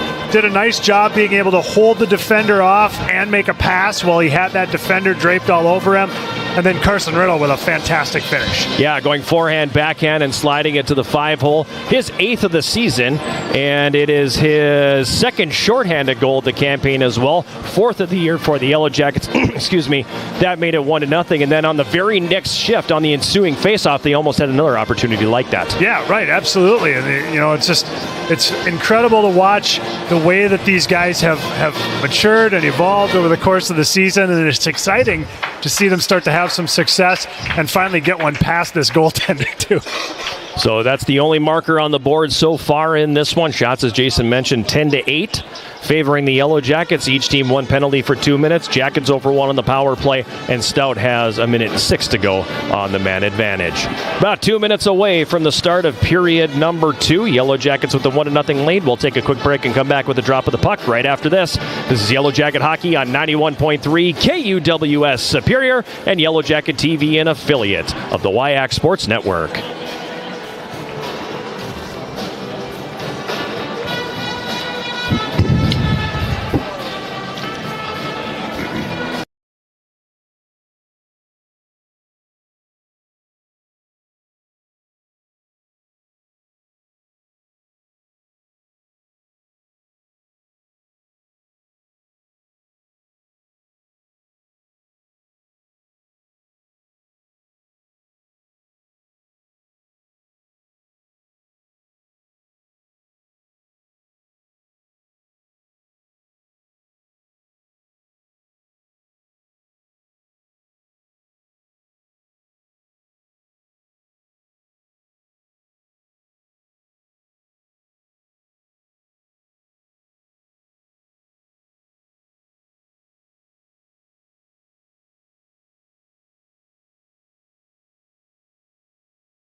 Back here at Westman Arena, moments away from the start of period number 2. The Yellow Jackets with a 1-0 lead over UW-Stout after 20 minutes of play. Carson Riddle, his 8th of the season, shorthanded with just under a minute to play in this first period, giving the Jackets the 1-0 lead, and that's where we stand. Yellow Jackets will have 1:06 of power play time that they have to kill off with Captain Colin Pedersen in the sin bin. 3 penalties in the last 2 games for him. Hopefully get that stick in his side. Let him know you're there. Hopefully that is not a trend that we are going to have to continue seeing. Elsewhere around the WIAC tonight, UW-Eau Claire, midway through the second period, has a 2-0 lead over River Falls. Midway through the first period, I'm assuming that's a live stat blackout there because it doesn't make sense that there's still 7.5 minutes to go in that one. Beloit and Stevens Point are scoreless. It's been a tough night on the Live Stats Network. I'm not entirely sure that's the case. I'm just guessing maybe that they blacked out a little bit. because that does happen from time to time in the world of live statistics. There's a lot of looking around going on right now. I know. It's like, let them out. Okay. The mites would be chanting, let us out right now. Finally, they do let them back on the ice. We needed that Wings song. Open the doors, let them in. Yeah, yeah. All right, then. That was the one that they played at Joe Louis Arena when they opened the gates. That was the first song that came on when they would open the gates and let the crowd start entering. Well, that makes sense. Yeah, it was a fun one. I don't mind that. It was good. Both teams back on the ice here for the start of the second period. Jan Skorpic made 8 saves in the first. He'll defend the goal to our right. At the other end, Sebastian Monaco made 9 saves. He will defend the goal to our left. Yellow Jackets will start with Roosevelt and Riddle up front. Danziger and Ryder on the back end here. Riddle wins the opening face-off of the second period. Yellow Jackets will send it all the way down the ice. Props to Teddy. He did get that bag all the way up here. Well done. Coming out from behind the net now, Cadu Fredette leads the way here for Stout. He'll drop that one off. Terrian's got it now. Tristan Terrian passes over on the left wing for Stevens. He loses the handle on the puck. Jackets get it back. Ryder heard footsteps coming on that one as Bermanis closed the gap on him. Blue Devils come out with the puck. In the right circle, Stevens fans on the shot. Roosevelt is going to send that all the way down the ice. Both teams will change personnel here with 20 seconds left in the minor penalty to Colin Pettersson. Puck dumped into the Yellow Jacket zone. Stevens taken into the boards. Yermolnik on the backhand went to clear. That's not going to leave the zone. Now behind the Yellow Jacket net coming out with it, Terrian. He's got it on the left wing side. Terrian in the left circle. Nice job by Setter to knock him off the puck. He'll send it all the way down. Colin Pettersson's out of the penalty box, and the Yellow Jacket PK gets it done here. Each team is now 0 for 1 on the power play. Stout across the Yellow Jacket line. Peugeot mishandles in the right circle. Yellow Jackets have it. Setter up the left wing. Gets it into the neutral zone.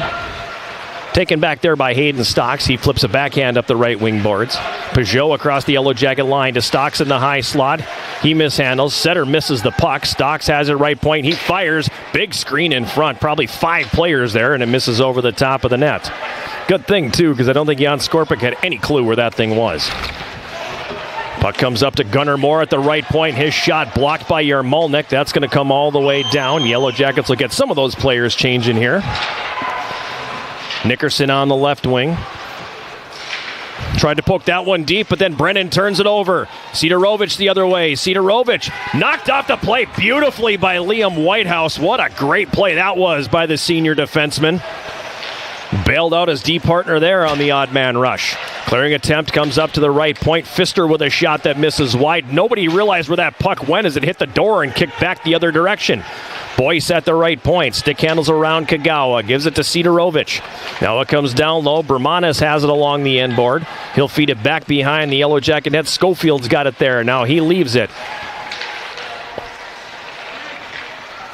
In the right wing side, Sinclair pokes it to the front of the net. It comes in on Skorpic. He makes the save.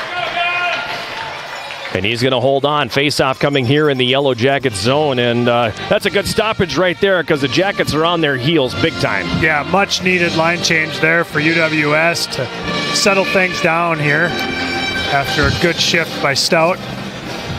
Able to get a new group on, or at least the rest of that 5 on. Dauphiné to take the draw. Controlled by Stout. Right point Sinclair, a shot. Gets through and a stick save by Skorpic. Yellow Jackets. Pettersson chokes up and sends that all the way down. Icing waved off. It's going to be wrapped harder on the right wing boards and come all the way to the neutral zone.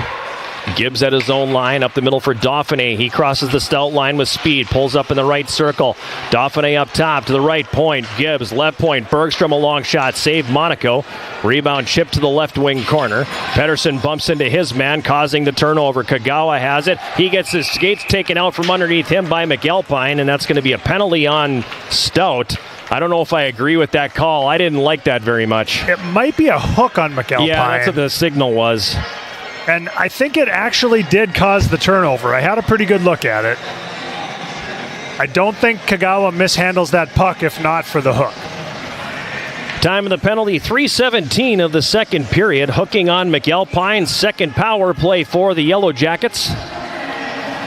They are 0 for 1. Power play sponsored by Superior Water, Light, and Power. Clean, reliable, Superior. Brennan at the right point puts it toward the net. It goes off the outside of the goal. Yarmolnik behind the net. Around to the left wing boards. Roosevelt, left point Ryder, right point Brennan. Into the right circle, Kagawa. Pass was 100 miles an hour into his feet, and there's not a lot Kagawa can do with that. When you're not being pressured at the blue line, you can't miss that pass. It's got to be on the tape. In the neutral zone, Brennan on the right wing boards. Backs it up for Ryder. Back over to Brennan. Now over to the left wing, Yarmolnik. He crosses the Stout line. Moore takes his path away. He throws it to the front of the net. Nobody in gold there, and that's going to come back the other direction. Ryder inside his own blue line. Picks up speed as he comes up the right wing boards with it here. Ryder across the Stout line. Loses the puck in the skates of the linesman, and Stout will send that all the way down the ice. Behind the goal, Brennan leaves it for Bergstrom.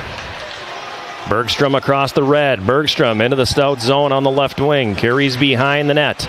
Bergstrom comes out of the right corner. Plays that one up top. Gibbs walks it to the middle. Now leaves for Bergstrom. Top of the right circle. Takes the shot and misses high. On the left wing boards, Riddle. Kicks it up top at the left point, Gibbs. He'll stick handle and feed it up top. Riddle into the right circle. Bergstrom now for Carson Riddle. Wrist shot through traffic. Save made by Monaco. Rebound cleared. Knocked down on the left wing by Gibbs. Lucky hop there for the Jackets. Hopefully they can make them pay, but then they turn it over. And back the other way comes Hayden Stocks for Stout. He picks up speed, then loses the handle on it at the Yellow Jacket blue line. Riddle banks it off the end board, gets it to Gibbs. Now ahead on the left wing, Dauphiné, and he'll send it in. Dauphiné on the left wing across the Stout line. Feeds it in front for Nickerson going to the net, and the save made by Monaco. Now the puck comes back around up to the left point. Riddle to the right point. Bergstrom takes the shot. That one hits traffic in front. Nickerson and Sinclair go after it in the corner. Coming out with it here, Nickerson centering feed, and that one handcuffs Riddle a little bit. And it's going to be played back out into the neutral zone. Now Dauphiné passes it ahead for A.J. Reed on the left wing. Reed carries it deep, circles back behind the Stout goal. Centering pass. That one's going to miss everybody and come out into the neutral zone. Ryder recovers to the left wing board for Larson. Now Tuomi Oaks the left circle. Out front for Reed, and the redirection misses high. Really nice passing play by the rookies on that one. Now back the other way for Stout. It's played up to Tyrrell on the right wing, and he'll send it into the Yellow Jacket zone. Ryder knocks him off the play. And back the other way now come the Yellow Jackets again. On the left wing boards, this is Ryder. Ryder across the Stout line. Ryder on the left wing. Throws it to the net for Reed. Reed on the right wing boards. Dropping that one off now. It's played deep by Danziger. Behind the net, Larson's got it left wing corner. Larson now cycles down low. Didn't get nearly enough on it. And back the other way, Diakawa. Colin Diakawa over to Vandenheuvel on the left wing. Back for Diakawa. He carries it toward the net. Got hooked. Play continues on. Gunnar Moore right point. She tipped in front. Save. Rebound shot. And they score. On the doorstep, Nicholas Stevens bangs it home. And we're tied. Good transition rush by Stout. Ends up leading to a goal. It's a shame, too. Jackets had some great possession. They were buzzing. Started creating some things on that power play. Generated some shots on goal with the second group. Unfortunately, couldn't finish it off, and then Stout was able to respond. 6:35, the time of the goal. 7th of the year for Stevens. Should be Diakawa and Moore on the assists. So we're even here at 1, and Terrian's got it for Stout. Throws that one into the middle. Yellow Jackets intercept. Goal for UW-Stout was number 17, Nicholas Stevens. He got an assist from number 7, Gunnar Moore, and number 3, Tristan Terrian. So Terrian gets the other assist, not Diakawa. And we're deadlocked at 1. Yarmolnik on the left wing board, sends that one over for Gibbs. He walks down the right circle, takes the shot. That one hits traffic in front. I think it caught center. Now the puck played ahead on the right wing. Stout's got numbers here as they come back the other way, 4-on-2. Drop pass, Diakawa into the slot. Now the puck hops on Pfister, and he's forced to just play it back behind the goal. Stevens knocked down on the play. Does a good job to still poke the puck away from Yarmolnik, who wraps it around the right wing.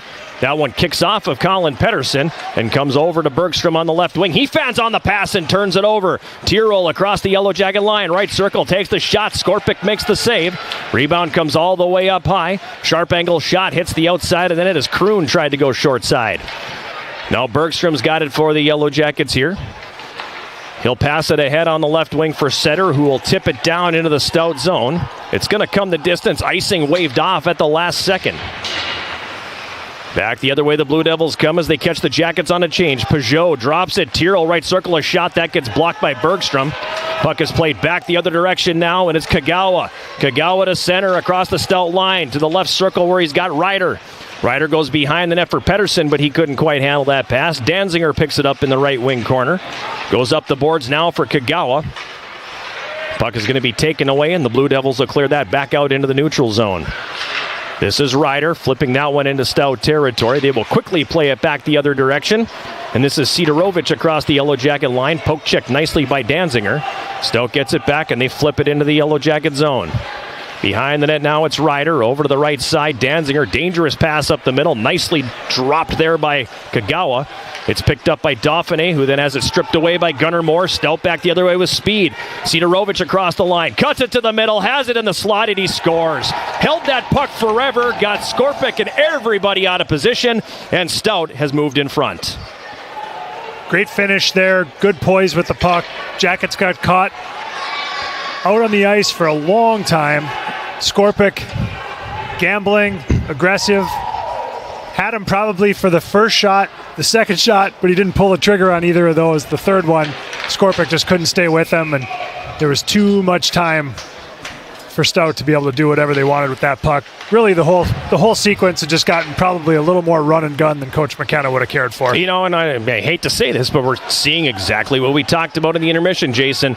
Jackets don't have the same urgency or the same sharpness we saw in the first. 19, Arship Sidorovich. He got an assist from number 7, Gunnar Moore. So 2 assists in the game for Gunnar Moore. The girls lacrosse team is going to be really excited. Gunnar's the assistant coach. Oh, there we go. Sharp angle shot from the right wing taken. Skorpic makes the save. Now Roosevall's got it here for the Jackets. Carson Riddle appears to be hobbled now as he's going to try to make his way to the bench. Starting up the left side, Cade Shea. He sends it in.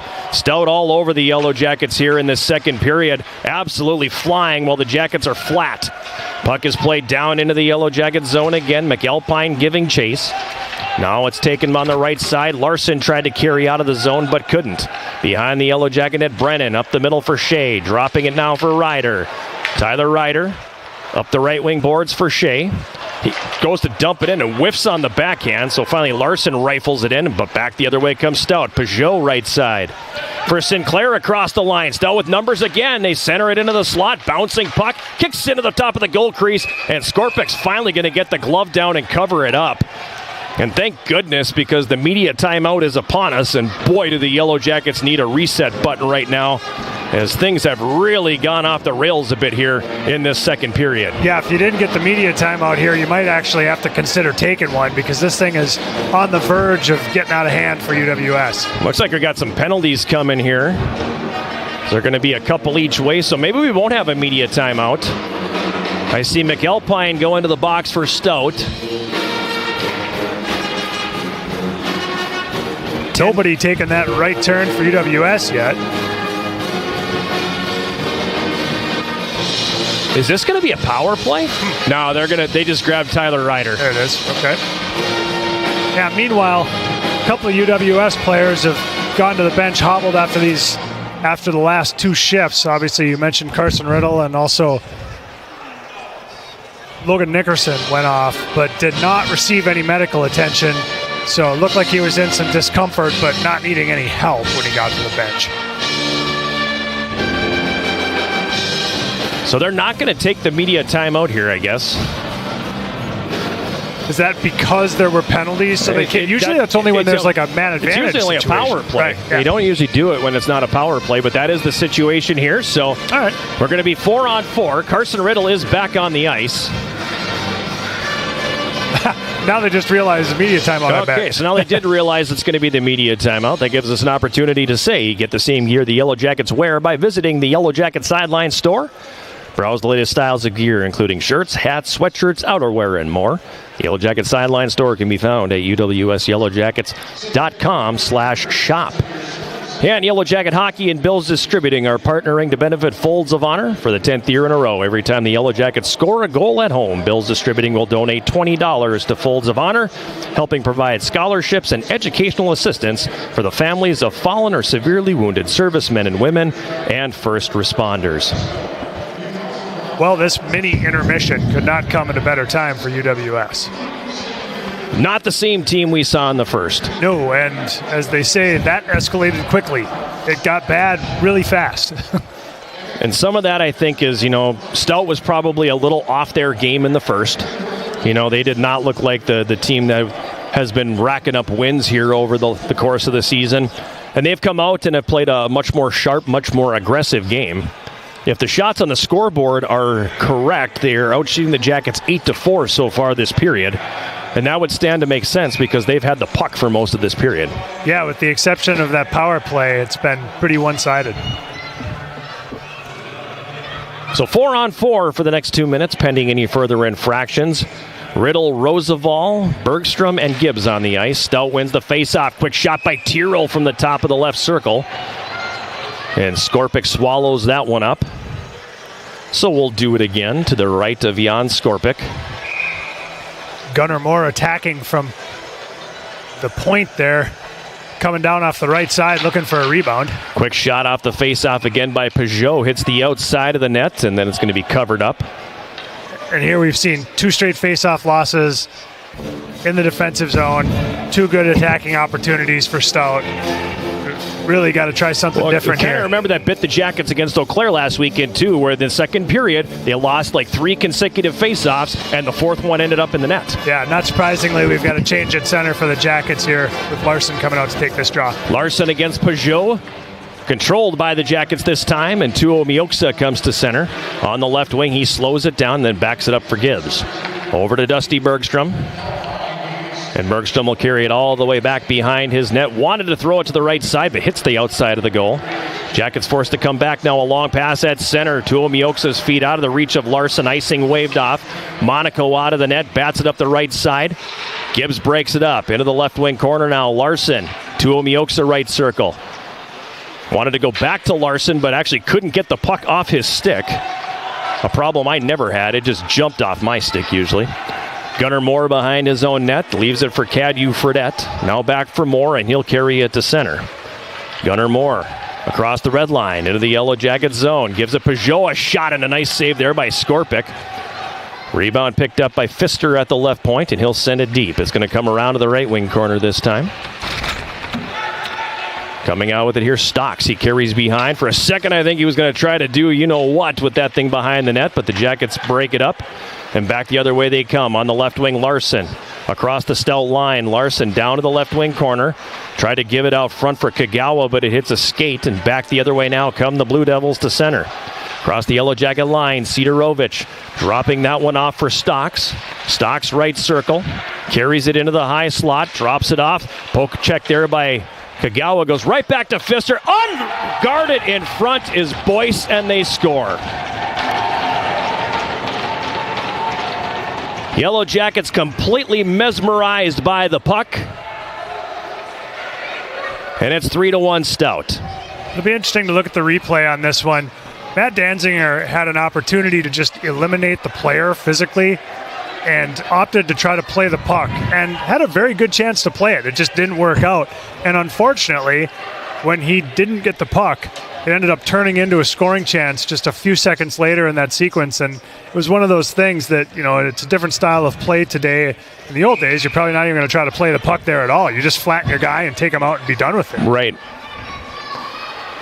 Time of that goal, 11:57, 4th of the year for Brendan Boyce. And the Yellow Jackets are reaching the point of no return here. They got to figure out how to play Scoring hockey for again. The goal for UW-Stout was number 27, Brendan Boyce.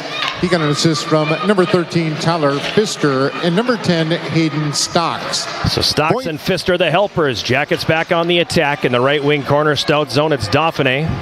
Dauphiné behind the net, rams it to the goal crease now, and that's going to be covered up and held by Monaco.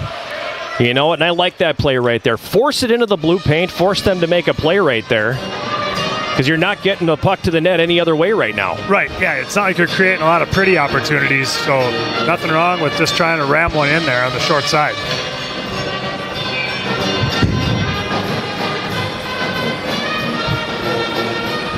Four on four for one more second, and now everybody's got their players back. Gibbs over to Bergstrom, walks, takes a shot, tipped in front by Dauphiné, and it just misses wide.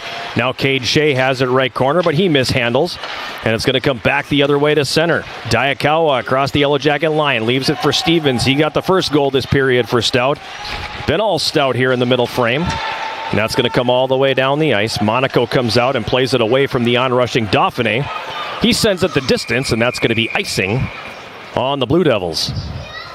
Not often that the goaltender ices the puck, but with Dauphiné bearing down on him, he had no choice but to rush that one a little bit. Wasn't able to make connections with anybody.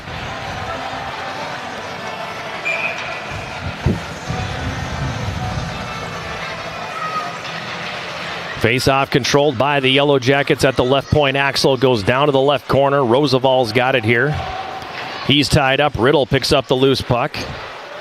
Now back down in the corner, Rosevall. He spins away from Gunnar Moore. Rosevall in the left corner, trying to get away from traffic, loses the puck, and the Blue Devils come back the other way. This is Diakawa. Stripped of the puck, and Rosevall back the other way. Now back the other direction, Stout. 2-on-2, Stevens and Terrien. Terrien drops it off. Stevens overskates. Jackets back the other way. Up the left wing, Riddle. He couldn't quite handle the pass. Comes back down into the left wing corner. Stout will regain control. Terrien over for Boyce. He's got the most recent goal here as the Yellow Jackets find themselves down a pair. In the neutral zone. Pfister's got it, and he'll drive it into Yellow Jacket territory. Danziger behind the net. Sends that one ahead at center. Offside by a mile was Tuo Mioksa. And that's unfortunate because he's got enough speed where if he can pick that up clean off the wall, he can drive and usually get some separation. But you also got to take a look at where you are on the ice. Yeah, it was looking good there for a moment, but the angles just weren't quite right, and he ended up having to cross the line to be able to maintain his speed and retrieve that puck. Face-off will be to Skorpik's right with 6:09 remaining here in the second period. 3-1 Stout. They've come out and played a dynamite second period. Larson, soccer style, kicks it ahead for Reed. Now to Mioksa. He gets a step on the D, takes the shot in tight, and the save made by Monaco. Rebound directed to the left wing corner. Reed digging away for it there. Tuo Mioksa as well. Rupe was in a little bit too tight on that last opportunity. Hard to make a play when you're at the top of the goal crease. Puck still tied up along the boards. Finally dug free. Sidorovic has it. Over for McAlpine on the right wing. He flips it to the Yellow Jacket line. Broken up there. Larson's got it left wing, and he'll flip that into the Stout zone right corner. Reed and Kroon go after it. Kroon wins the race to the puck, and the Blue Devils will clear that the other way. It's going to come all the way down. Icing's going to be waved. Gibbs tying up Sidorovic in the left wing corner. Puck is underneath Sidorovic. Dug free there by the Yellow Jackets. Larson gets it to Bergstrom, who goes back over to the right wing for Larson now. Across the line, Larson tried to feather it through for Nickerson going to the net. That one broken up and cleared to the neutral zone. 5 minutes to play here, second period, 3-1 Stout. Now on the left wing, Setter throws that one deep. In the right corner, Nickerson. Back behind the goal, Setter. Setter up top to the right point for Gibbs. Stick handles. Throws it down low. Karam's off the end boards. Loose at the right side of the net. Setter picks it up again. To the right point for Gibbs. Jackets hold the line. Bergstrom all the way over right side. Setter takes a shot. Tipped in front, and the save is made by Monaco. As getting the stick on it in the slot was Logan Nickerson. And we'll get a face-off coming up here in the Stout zone, 4:34 to go here in the second period. So the scoreboard saying 20 to 17 shots. Up here it says 19 to 15. Regardless, Jackets are trailing 3-1. That's the same on both boards. Pfister behind his net, up the right wing for Tyrrell. It comes to neutral ice. Brennan flips it back in. Doesn't get it deep enough. It's gloved out of the air by Boyce, who sends Tyrrell back the other way. He's going to dump it into the Yellow Jacket zone. Chased down behind the net now by Brennan. Stocks takes that one away. Yarmolnik regains control, gets it to the line. Boyce able to hold the zone. Missed clearing opportunity there. Stout with numbers deep. Puck comes all the way up to Pfister, right point. His shot through traffic tipped by Peugeot at the right side of the net. It misses high. Now behind the net, Peugeot again. Knocked down with a stiff check by Liam Whitehouse. Peugeot slow to get up. Yarmolnik runs a man over. And the Jackets are going to come back 3-on-2. Brennan up the right wing side. Plays it in the middle for Setter. Setter right circle. Takes the shot. That one doesn't get to the net. Now Setter gets it back right wing corner. Gives it down low. It comes around to the left corner. Controlled here by Yarmolnik. He'll carry up the boards. Turns and throws that one cross ice. On the right wing side, this is Pettersson. The captain carries behind. Comes out front. Wrapper on attempt. He scores!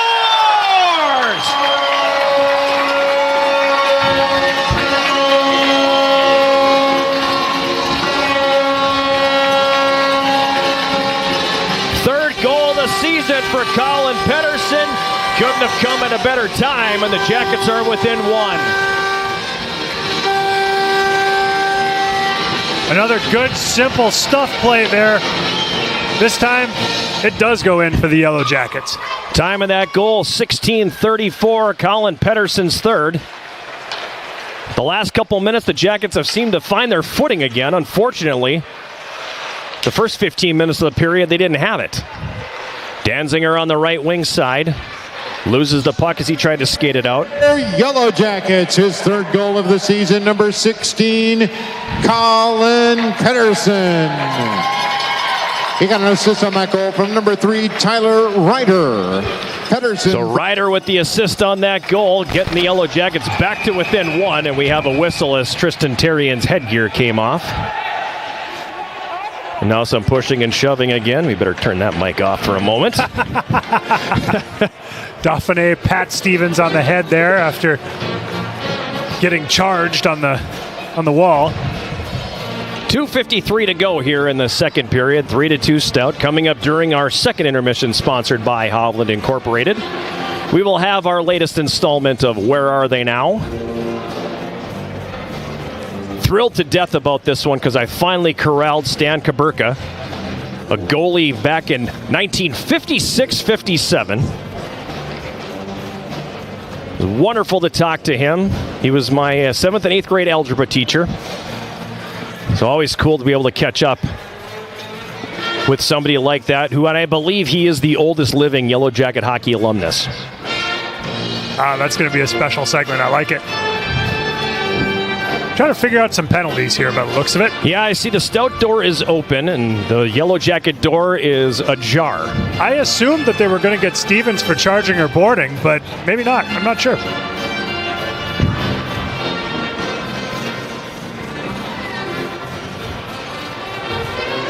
Yes. So it is going to be Stevens going to the box. It's a safe bet. 17:07 is the time. The question being, is it just him? Judging by his expression and the coach's response, I do believe it is going to be just one. The fact he took the face-off all the way back in the Stout zone leads me to believe it is going to be just one penalty and that the Yellow Jackets are heading to a power play. Third power play of the night for the Yellow Jackets. They're 0 for 2. The power play is sponsored by Superior Water, Light, and Power. Clean, reliable, Superior. That's SWLP, Roosevelt, Yarmolnik, Kagawa,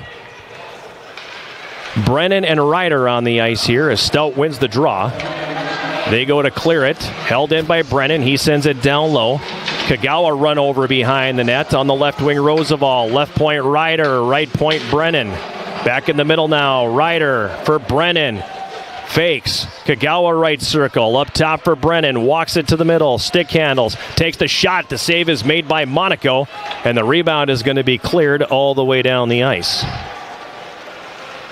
Got a good shot through there. Got the shot through. Yarmolenko was out front, had a chance to tip it. Kagawa up the right wing across the Stout line. Boyce pokes it off his stick. He stays with it. Taken here now by Brennan, who followed him up the boards, but then he couldn't corral that puck, and it's going to be sent all the way back down the ice. Jackets will regroup once again. Ryder's flushed out from behind the net. Gives it in the middle for Riddle. He heard some footsteps coming in the person of Gunnar Moore. Yellow Jackets regaining control here now. Riddle on the left wing. Floats that one down the left side. Picked up by Jordan Gibbs, the freshman, behind the net. Gives it to Dauphiné with 1:45 to play in the period. Up top at the right point, Bergstrom. Left circle now, Riddle. Up top, Bergstrom. Gibbs takes the shot. That catches traffic in front. And it's going to be picked up by Cadieux Fredette. He'll float that to center. Yellow Jackets will regroup once again. Bergstrom up the middle for Nickerson now. Logan Nickerson on the left wing bangs that one into the Stout zone. Broken up there and cleared all the way back to center by Diakawa. Jackets got to get on side, so they're forced to play with the puck a little in the neutral zone here. 20 seconds to go in the power play. Bergstrom sidesteps a check, carries in left circle, has it poked off his stick beautifully by Diakawa. Dauphiné stays with it. Also in there to dig for it there is Nickerson, but Cadieux Fredette comes away with it. He'll rifle it to the line, held by Gibbs at the right point. His shot got blocked. Gibbs holds again. Tried to poke that one through the crowd. It doesn't go. Stevens out of the penalty box. So the Jackets now 0 for 3 on the power play. At the right point, Nickerson walks to the middle, feeds it to the right circle. Dauphiné has it poked off his stick. Riddle gets it back. Riddle on the right wing side. Tied up along the boards. The puck comes free, and Stocks is going to send it all the way down the ice. And that's going to be icing on the Blue Devils with 31.4 seconds remaining here in this second period. Another decent power play there for the Yellow Jackets. Able to have quite a bit of zone time and generate some shots on goal. Face-off will be to the right of Sebastian Monaco. And is Stout going to call a timeout here? UW-Stout elects to take the timeout. So interesting timing for them to utilize the timeout here with 31.4 seconds left. It was a longer shift, and clearly he doesn't want tired guys on the ice after that icing call, so they will call the timeout and give their team a break. Meanwhile, Coach McKenna will draw up some sort of face-off play here. Yeah, it's a little bit like saving your closer for the ninth inning and allowing two high leverage situations to go by earlier in the game without bringing out your best pitcher. You know, It's like, yeah, if this is the moment that matters the most, maybe use that timeout now and don't just save it for the end. The flip side of that being you still have an entire period of hockey to go. I feel like this is destined to be a close game. You could have this exact situation at some point in the third period, and you don't have your closer anymore. Exactly. 31.4 seconds to play here in this period. Face-off will be to the right of Sebastian Monaco. Stout leading 3-2. Andrew Larson in to take the face-off for the Yellow Jackets. It's controlled here by the Jackets on the left side. 2-0 Mioksa up to the left point. Ryder mishandles. Now he's forced to just throw it down the boards. It comes around to the right wing corner. Tyrrell's going to get there for Stout. Gives it up the boards for Sidorovich, and he'll pitchfork a backhand all the way down. And that's going to be icing on the Blue Devils. A.J. Reed having a chat with Sidorovich in the neutral zone. Let's not take a penalty here, man.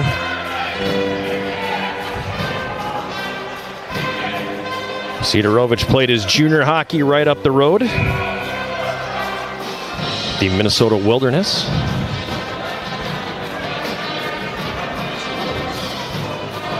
Face-off will be to the right of Monaco. 12.2 left on the clock here in the second period.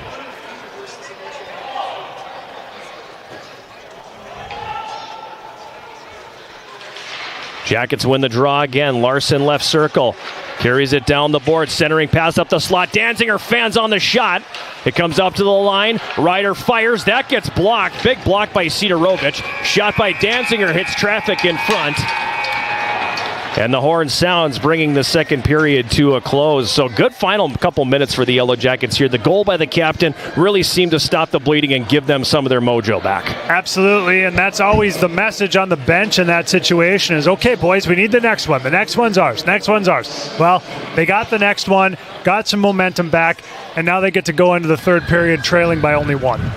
3-2 Stout after 2. We'll take a timeout and come back with our second intermission, sponsored by Hovland Incorporated, right after this. This is Yellow Jacket Hockey on 91.3 KUWS Superior and Yellow Jacket TV, an affiliate of the WIAC Sports Network.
Intermission, and as always, the second intermission is sponsored by Hovland Incorporated, and it is time for our latest installment of our Where Are They Now segment, a time for us to catch up with some Yellow Jackets of the past. And this was one that I'm excited about. I've been looking forward to doing this for a long time, not only because it involves one of our oldest living men's hockey alumni here at UW Superior, but also somebody I have a personal history with. So very excited to have Stan Kuberka with us. And to this day, I will never not be able to call him anything but Mr. Kuberka. I think that's the first time I ever used the name Stan with you.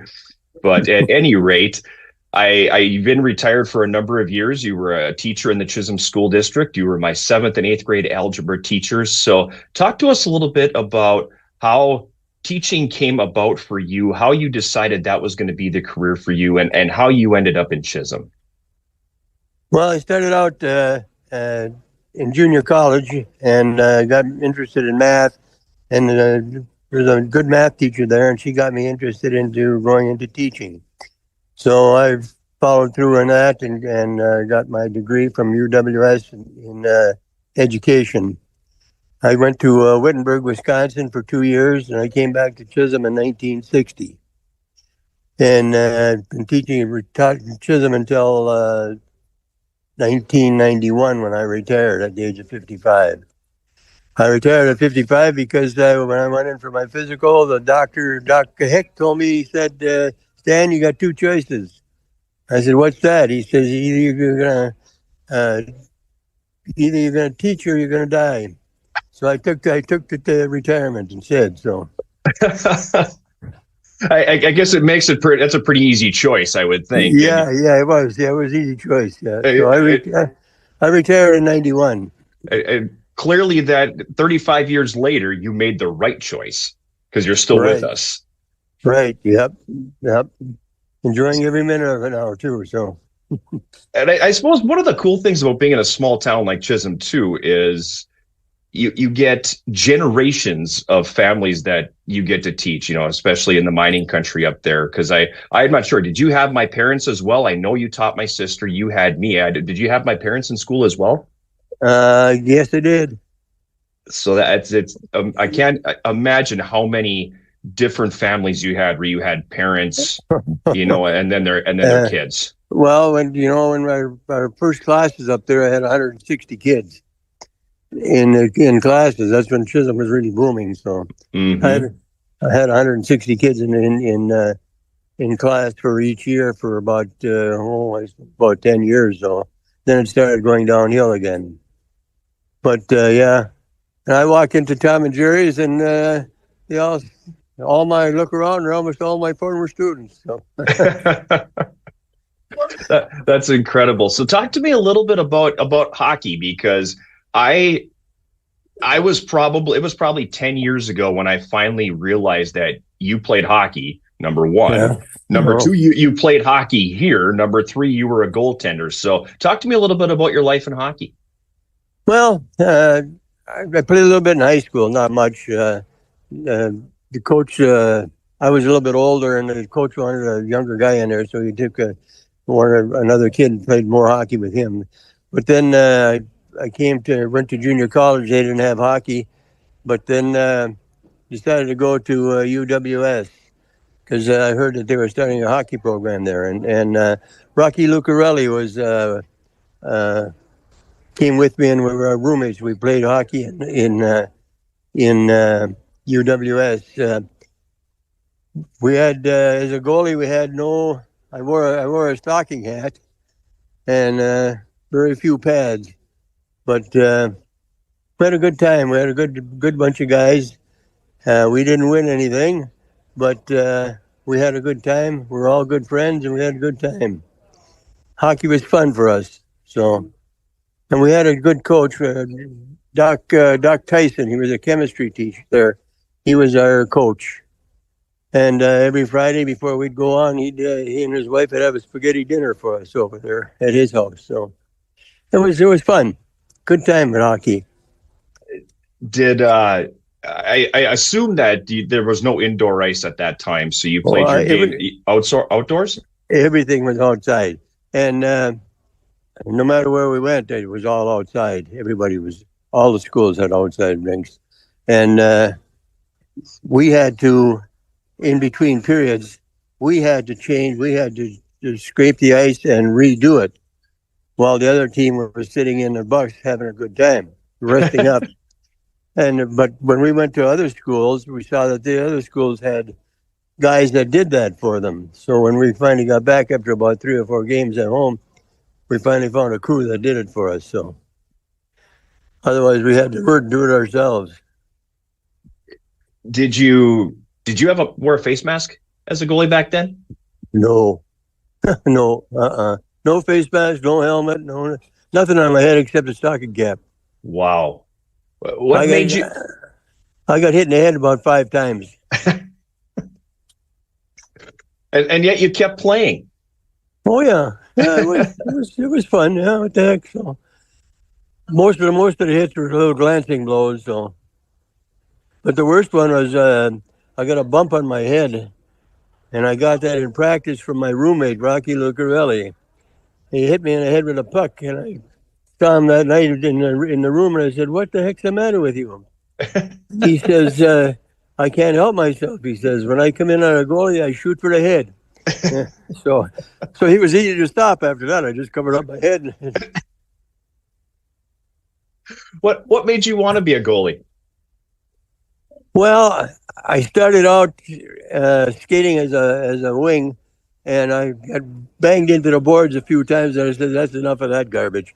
So I just went and practiced being a goalie. So it's funny to me too, because you used to have a goalie stick hanging in the back of your classroom. I still got it in my shop. It never dawned on me that it was probably one that you had used at some point in your career, because I didn't know you were a hockey player. So it made a lot more sense now, knowing why you had that goalie stick hanging in the back of your classroom. Oh, yeah. Yeah, that was my enforcer back there. Yeah, that was, I still got it. It's in my shop, hanging up in my wood shop. So I'm grateful that I never had to be on the other end of the enforcer. Yeah, well, there weren't too many that were. So and kids were really good back then. There was no problem. I had a good time teaching. There was maybe 1 or 2 little jerks that would screw you up, but then you take care of them right away, and then it was all good after that. So was my dad ever one of those students? Oh, no. No, your dad was a good dad. Yeah. So in addition to teaching in Chisholm, you were the athletic director there for a long time too. 9 years. Yeah. And so talk to me a little bit about that, because it's a little bit different bringing that administrative role and everything that you have to oversee there. Yeah, well, first of all, I asked them, I had 5 classes, and they gave me 1 hour off for being AD. Well, I finally told my principals that I said I needed another hour anyhow. So they gave me another hour, but they didn't change my class. Classes.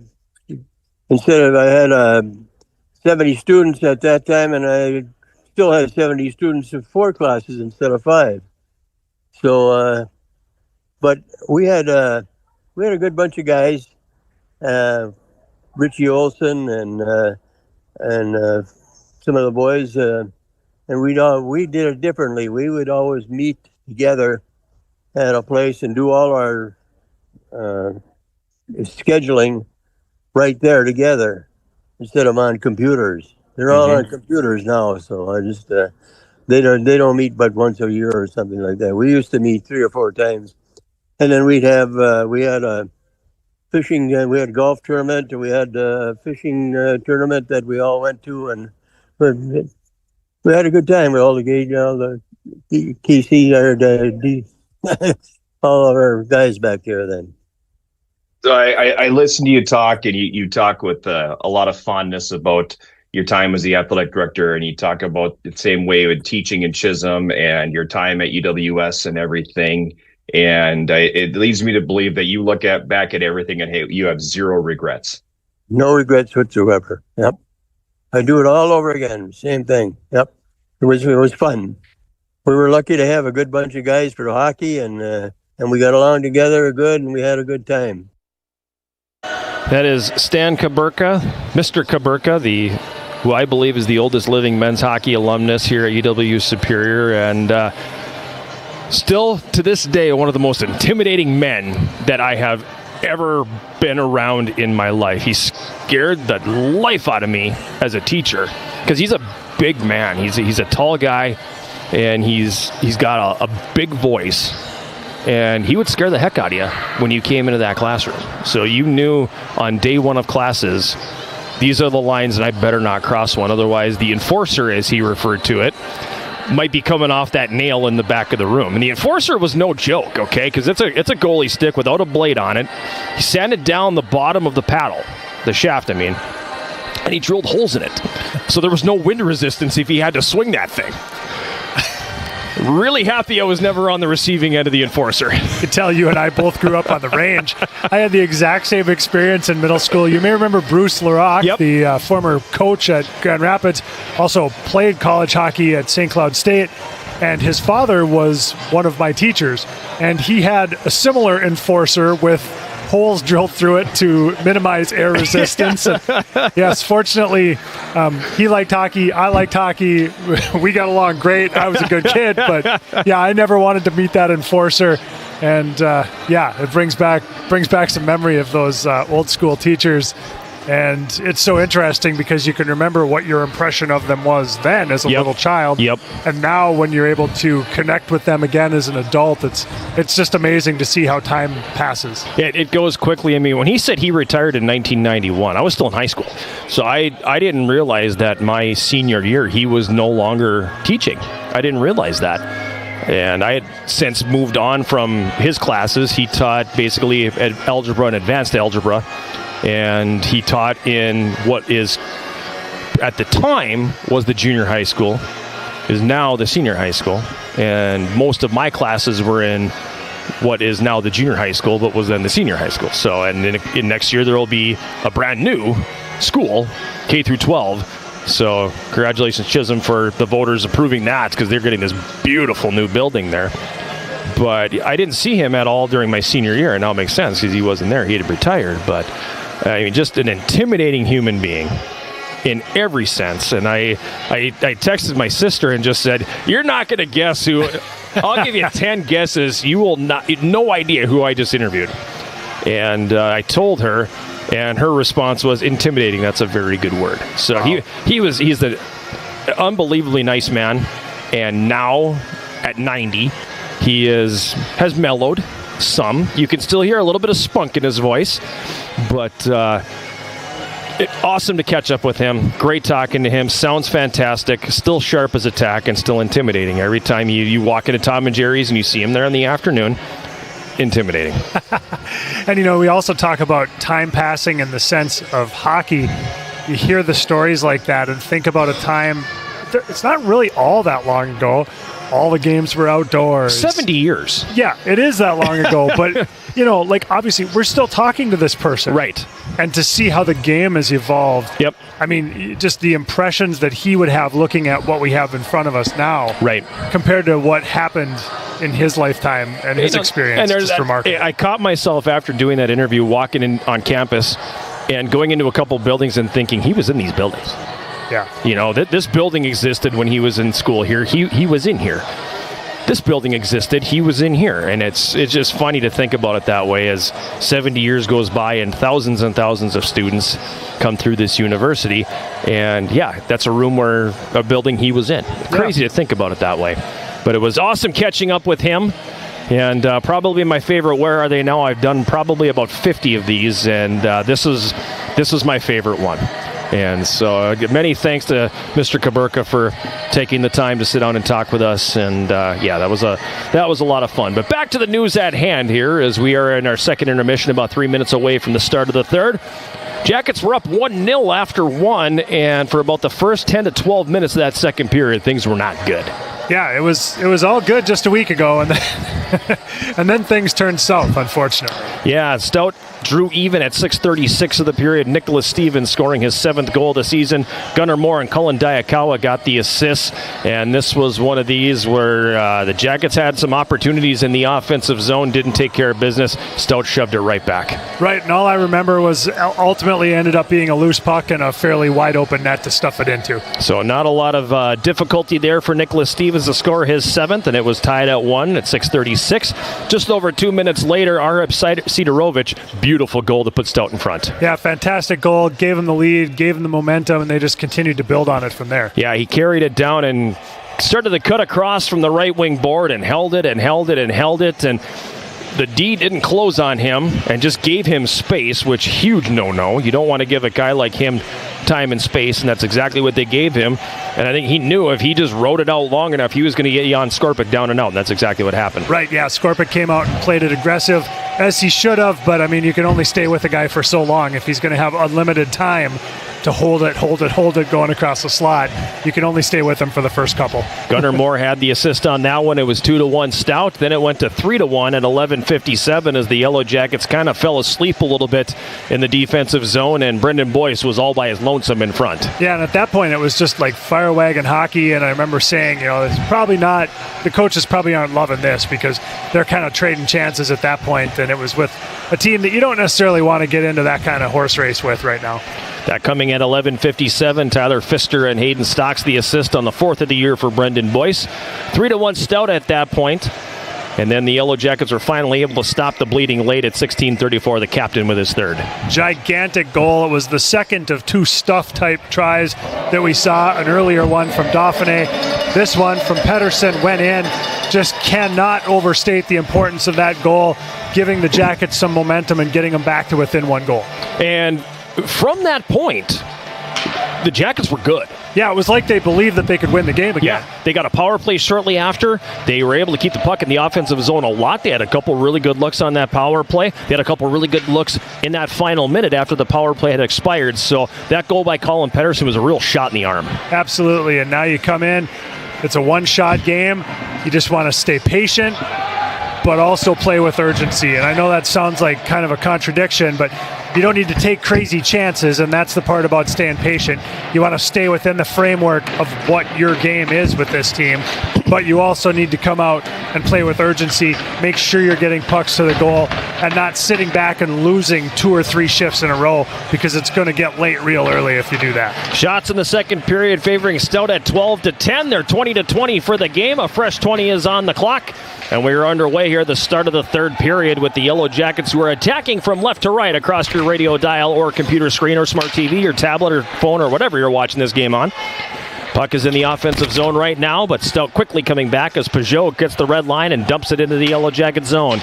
Out of the net, Skorpic around the right side, tipped ahead here by Nickerson. Yarmolnik's got it now. Yarmolnik across the line, right corner, tried to throw it in front for Nickerson, but it was blocked by the defense.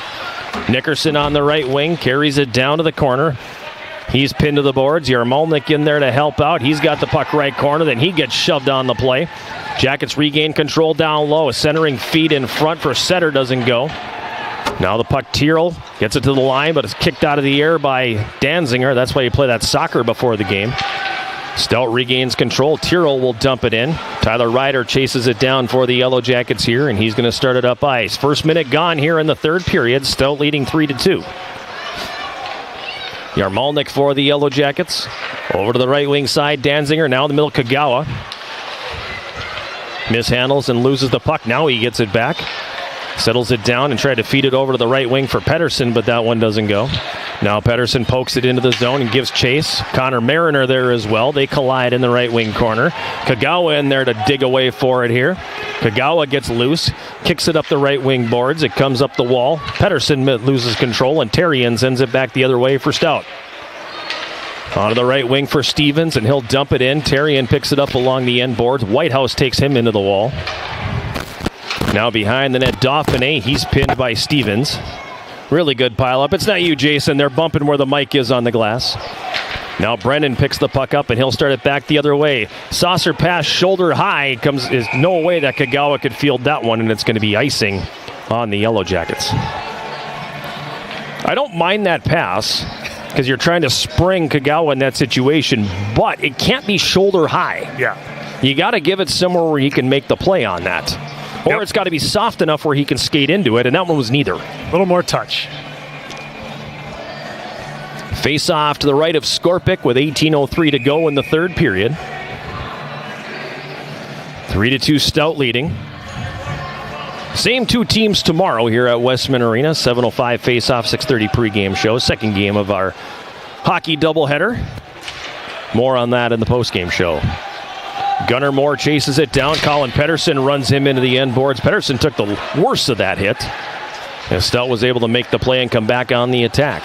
Sidorovich across the Yellow Jacket line. A long shot that's snared out of the air by Skorpic, and he'll hold on. And we'll get a face-off coming here in the Yellow Jacket zone. Midway through the third period in Eau Claire, the Blue Golds leading River Falls 2-1. Late in the second period, Stevens Point a 1-0 lead over Beloit. In the right wing corner, Yellow Jacket zone, Gibbs with the steal. Up the left wing, Roosevelt now. He picks up speed to center. Roosevelt feathers out ahead for Cade Shea, but it's out of his reach, and Monaco sticks it behind the net.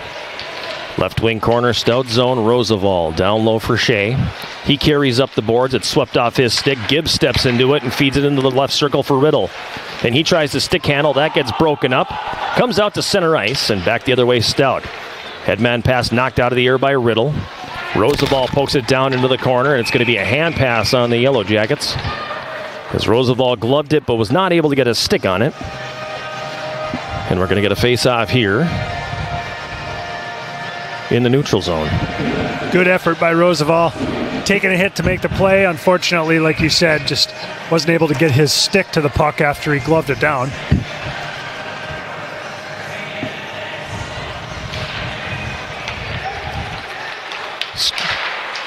Sinclair for Stout, dumps it into the Yellow Jacket zone. Skorpic out, around the left wing, Roosevelt now, and the Jackets come to center. Bouncing puck knocked down by Shea, over to the right wing boards. Riddle forced to backtrack. To pass it up the left wing. Roosevelt doesn't get a stick on that, and it's going to be icing.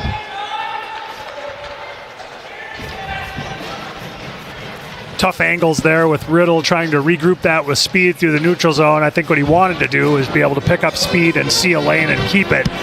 That lane didn't present himself, and at that point his only choice was to try to pass it to Roosevelt, and it was a tough puck to catch. Puck behind the Yellow Jacket net. Danziger digging for it.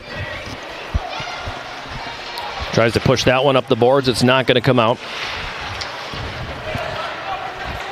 McCabe Dvorak Pass comes up the boards all the way down the ice. Monaco quickly up the left wing, McAlpine, and he'll rifle that into the Yellow Jacket zone.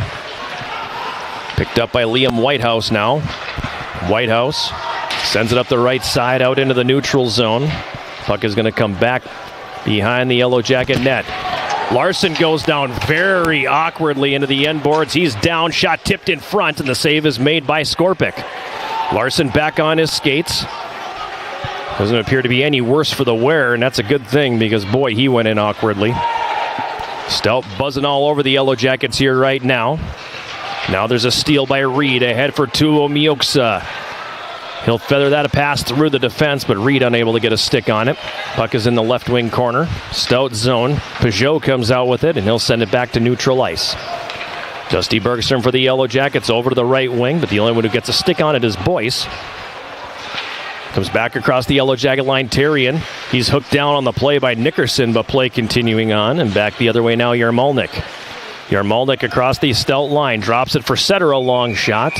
No traffic in front, so that's easily gloved and held by Sebastian Monaco. And we'll get a face-off here in the Stout zone with 15:24 remaining here in the third period. 3-2 Stout. Larson was able to get off under his own power. Got some attention on the bench, but confirmed that he was okay. Very awkward the way he went in, though. Yeah. Nickerson with a quick shot off the face-off and a pad save made by Monaco.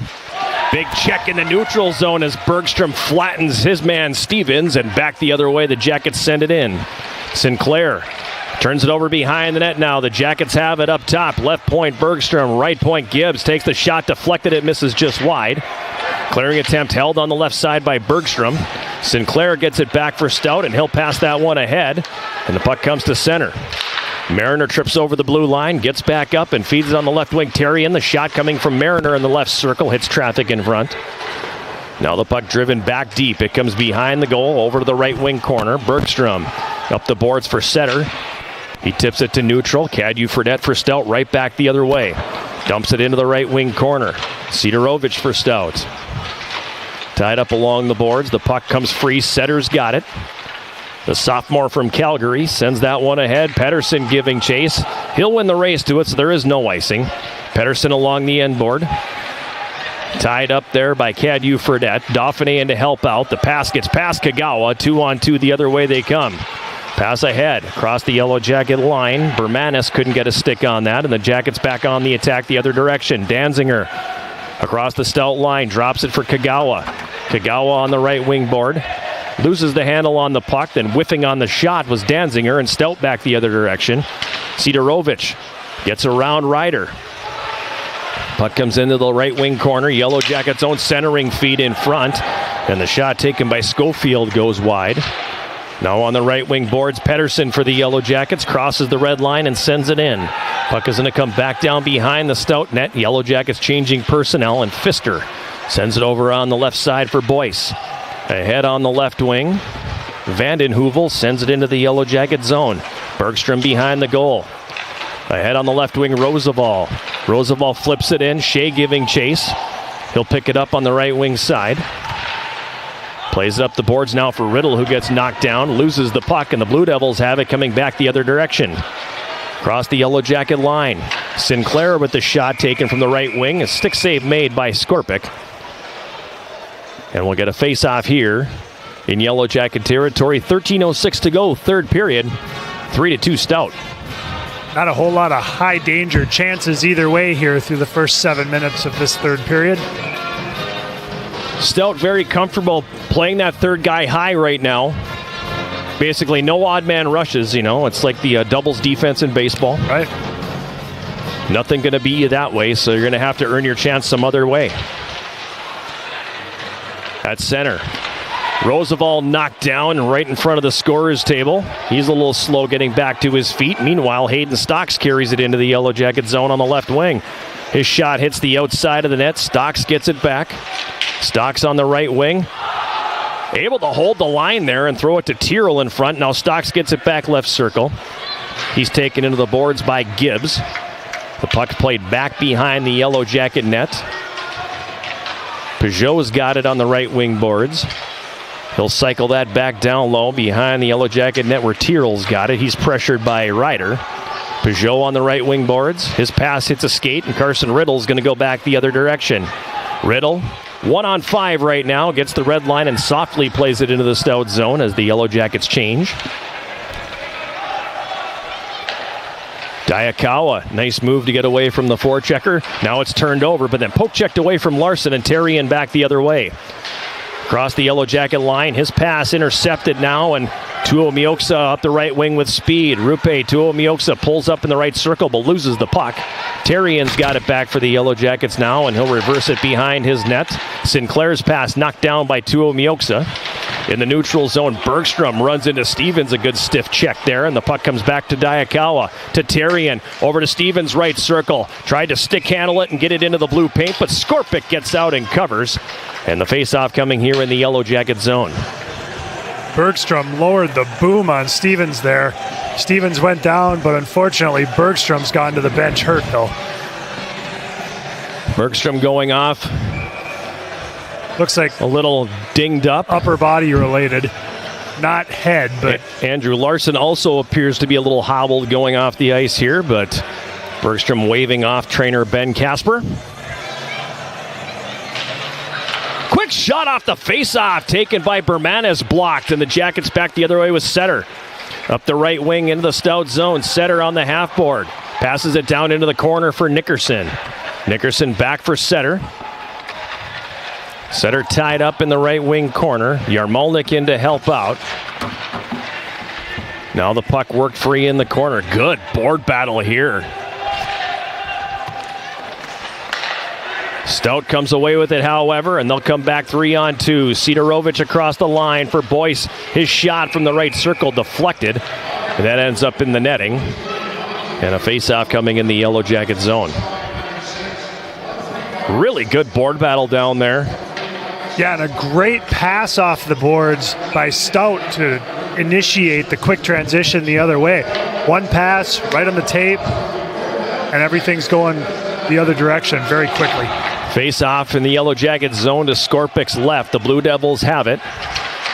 McAlpine comes behind the net, throws that one in front. It goes off a skate and then right back behind the goal. Danziger trying to work the puck off the end board. Dauphiné comes out with it, but then he's taken right into the boards.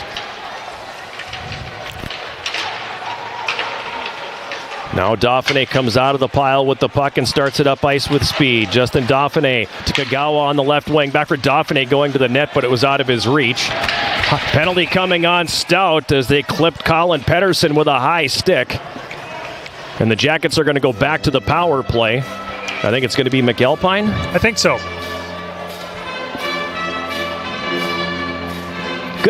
Good song to play right here, too. Well, Just a Friend. Pettersson got some instant revenge for that high stick from McAlpine. Absolutely planting him into the boards. Time of the penalty is 9:31. McAlpine for high sticking. Fourth power play of the game for the Yellow Jackets. The power play is sponsored by Superior Water, Light, and Power. Clean, reliable, Superior. And the power play has to come through here, Jason. There's no two ways about it. Yeah, this is a big spot. They win the faceoff. Ryder to Reed. Now in the high slot, it's Ryder. He'll carry to the right point. Settles the play down. Tuomioksa, left circle, takes the shot. It's blocked. Tuomioksa chases it down in the left wing corner. He carries back up onto the left wing half board. Leaves it for Larson. Now back to Tuomioksa. Up top in the middle for Ryder. Takes the shot through traffic. It's blocked. Left circle, Tuomioksa. Right circle, Reed, a shot. That gets deflected. And it'll go up over the glass and out of play. 28 seconds elapsed in this power play. Exactly 10 minutes to go here in the third period. Jackets trailing 3-2. Couple good looks there. What I don't like, it's very stationary. Right. I'd like to see some bodies moving a little bit. Face off to the left of Monaco. Blue Devils win it, and they drive it all the way down the ice. Ryder picks it up behind the net. Stevens chases him out. He nearly turned it over, and he does. Gunnar Moore on the slot with a shot, but it's deflected wide by Ryder. A.J. Reed now has his pocket picked. It's Diakawa. Cullen Diakawa carries behind the Yellow Jacket net, loses the puck, gets it back, and plays that one all the way back down into his own zone. And there's that pressure as Stevens forced the turnover behind the net, and the Jackets haven't had the puck since. Now they turn it back over, and it's Nickerson with it here.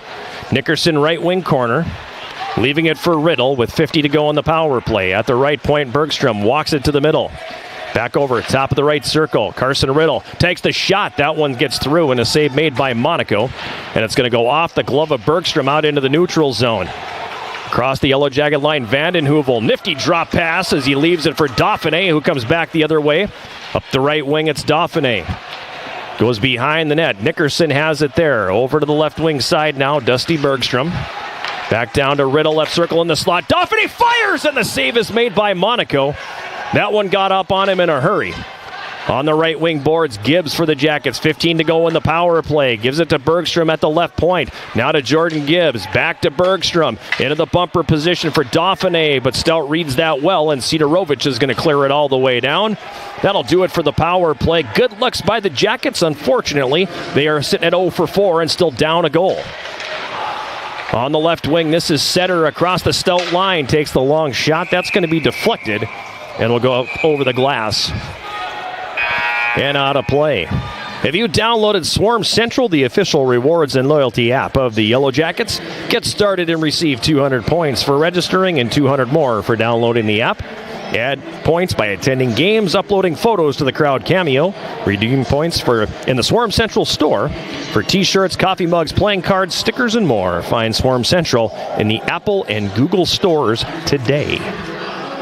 Best save on that Yellow Jacket power play was probably Monaco's stop on Dauphiné. Monaco was down in the butterfly, anticipated that when Dauphiné got the puck, he was going to go up high, and it took a really athletic move for him to be able to come up out of that butterfly enough to be able to get his chest or his shoulder on that shot. Yeah, that was a nice stop. That was a really nice stop.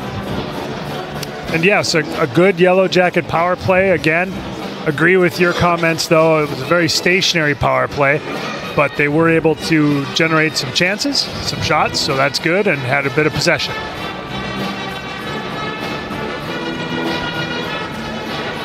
Jackets back in the lead and shots on goal here, but still trailing by 1 with 8:20 to go. I mean, shots in this period are only 5-4.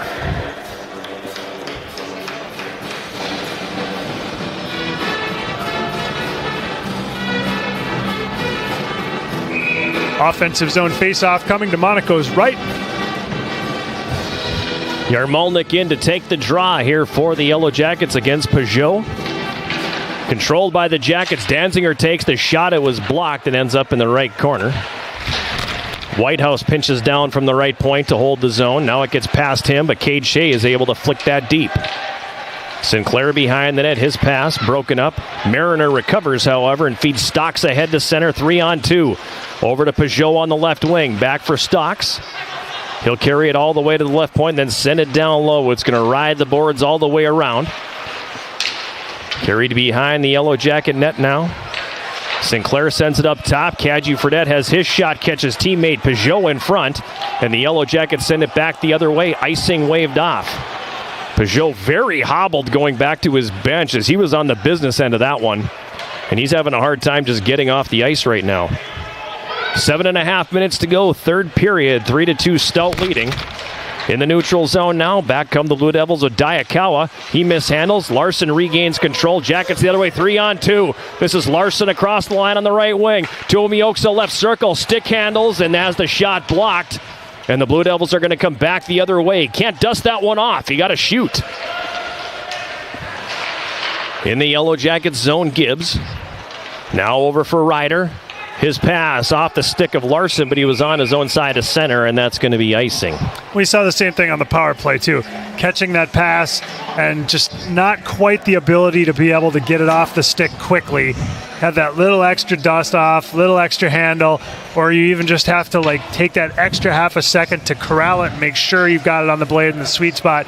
And in that amount of time, it just brings the defense right to you, and a lot of sticks on sticks. And it doesn't take long to close that gap, right? So everybody skates so well now. 6:58 to go in the third. 3-2 Stout. It's been a good one. It's been a good hockey game here tonight. And aside from the first half of the second period, Jackets have been good. Tyler Ryder carries it up the left side.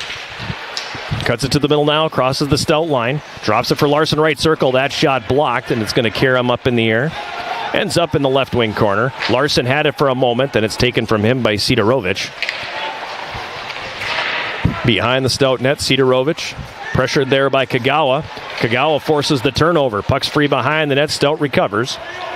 And Boyce is going to clear that one out to neutral. It's going to get past Bergstrom. Goes off his skate, however. Icing waved off on the play. Bergstrom for the Yellow Jackets starts up the left wing. Into the middle, Dauphiné now up the right side for Kagawa. Across the line, Kagawa. Threw that one back to the middle. It goes off the skate of Dauphiné, and that's going to come back to center ice. Bergstrom outside his own line. Sends that one in as we pass the 14-minute mark of the third period. Stout leading 3-2. At center, Shea sends that one ahead for Kagawa, but he was tied up as he tried to cut it to the middle. Back the other way they come. Dvorak up the right side. He has the puck poke checked away from him.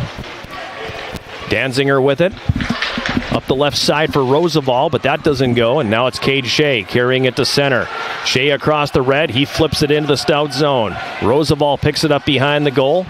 Goes to the right wing corner with it there. Cadu Fredette takes it away from him. Shea in to help out in the right wing corner. Right there in your living room, if you're watching that on Yellow Jacket TV, you can almost see the beads of sweat dripping off them. It's going to come back out into the neutral zone, and Gibbs will play it back to his own line. Now a head up center, tipped in by Roosevelt. That'll come down over the top of the net. Gunnar Moore picks it up, gets it to the line. Gibbs a little bit apprehensive and decides to bail out instead of try to play that. Gets control, and the Jackets coming right back. Reed puts his pass into the skates of Roosevelt, who then loses his footing, and the puck is going to be forced all the way back into the Yellow Jacket zone. We've ducked under 5 minutes remaining here in the third. 3-2 Stout leading.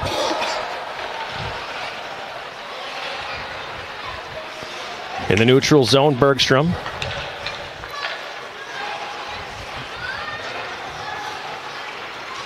Cuts it off the right wing board and came to the middle, then his pass was blocked. Now Ryder's got it, and he'll come all the way back behind his net. Ahead on the right wing, Larson with speed across the Stout line, pulls up. Tried to float that one down low for Nickerson. Tuomiox's pass gets deflected, and that's going to come all the way back out into the neutral zone. On the right side, Gibbs. Back for Danziger. Nowhere for him to go as Terrien pressures him. Now it's Gibbs. Gets around one man. Crosses the line in the high slot. A shot that's tipped over the top. Gibbs chases it down behind the net. Gives it for Nickerson left side. Up top left point center. Takes the shot. Blocked. And it's going to be cleared back out into the neutral zone. On the right wing board, Yarmolnik. Tried to poke that to the corner. It doesn't go, and it's going to come back to neutral ice. Terrien giving chase. Whitehouse there first. And back the other way, Nickerson up the right wing. Logan Nickerson for the Jackets.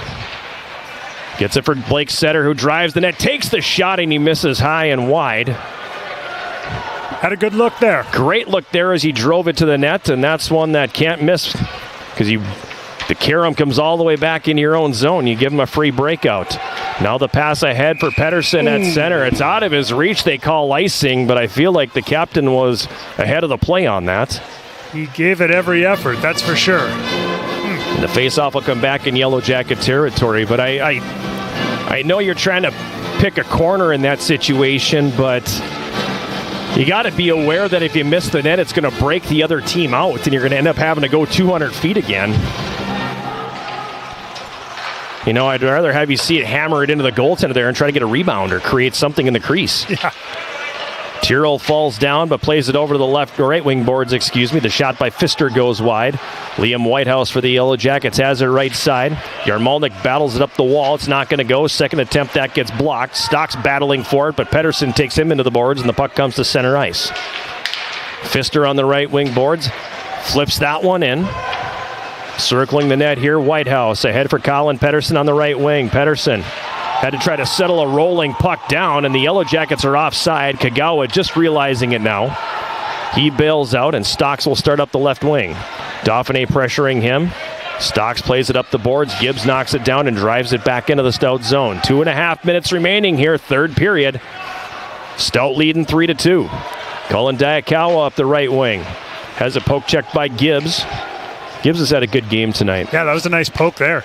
Dauphiné circles the goal now and starts up ice. Dauphiné onto the left wing, Kagawa. He takes a long shot, stick save Monaco. That play is going to be broken up, and now back the other way comes Stout. Diakawa. Across the red line, he dumps it in. Out of his net, Skorpic leaves it behind the goal. Loose puck picked up here by Yarmolnik, and he'll fire that up on the right wing boards to neutral ice. Stout will back it up. This is Boyce. His clearing attempt knocked down by Yarmolnik, but it does eventually get out of the zone. And now Cadieux Fredette will start it up the left wing. He'll dump it into Yellow Jacket territory. 95 seconds to go here in the third period. Stout leading 3-2. Jackets got to put their foot on the gas, and Jan Skorpic's probably going to be looking to vacate here in a moment as the Jackets turn it over. A long shot from the right circle, stopped there by Skorpic. He'll drop it for Danziger. I don't know if the Jackets realize that there's under 2 minutes to go because there is zero urgency to get this thing out of their zone.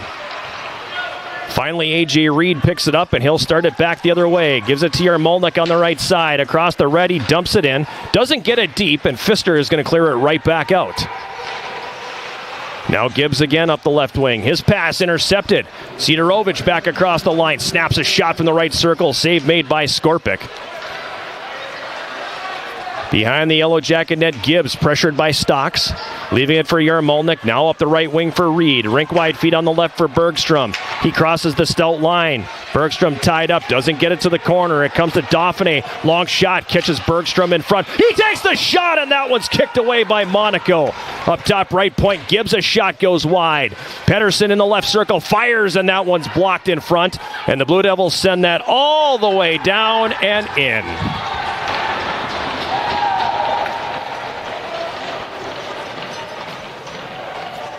Somewhat dangerous, flinging a puck all the way from your own end. You want to avoid the icing there, and you're below the dots in your own zone. But he had a pretty good look at that one and pumped it into the yawning net to seal this one. Time of that goal will be 19:33. It should be Peugeot his 7th. Really unfortunate there. The Jackets finally got the thing in the offensive zone, but it was just... They spent so much time dilly-dallying around. It's like, geez.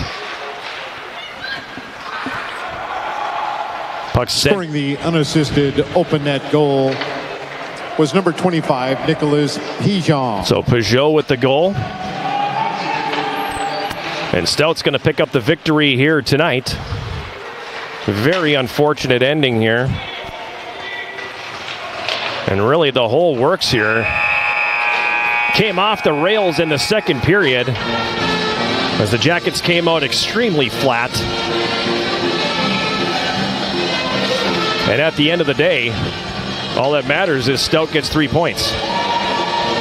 Yeah, you need a 60-minute effort. You need 60 minutes of execution to be able to knock off a team that's riding high like UW-Stout is right now. And the Jackets had their moments tonight, but they didn't have 60 minutes full of them. We'll hold on tight here for a second and see if Abby's going to grab anybody down there. Now I see her. Had a hard time seeing her here.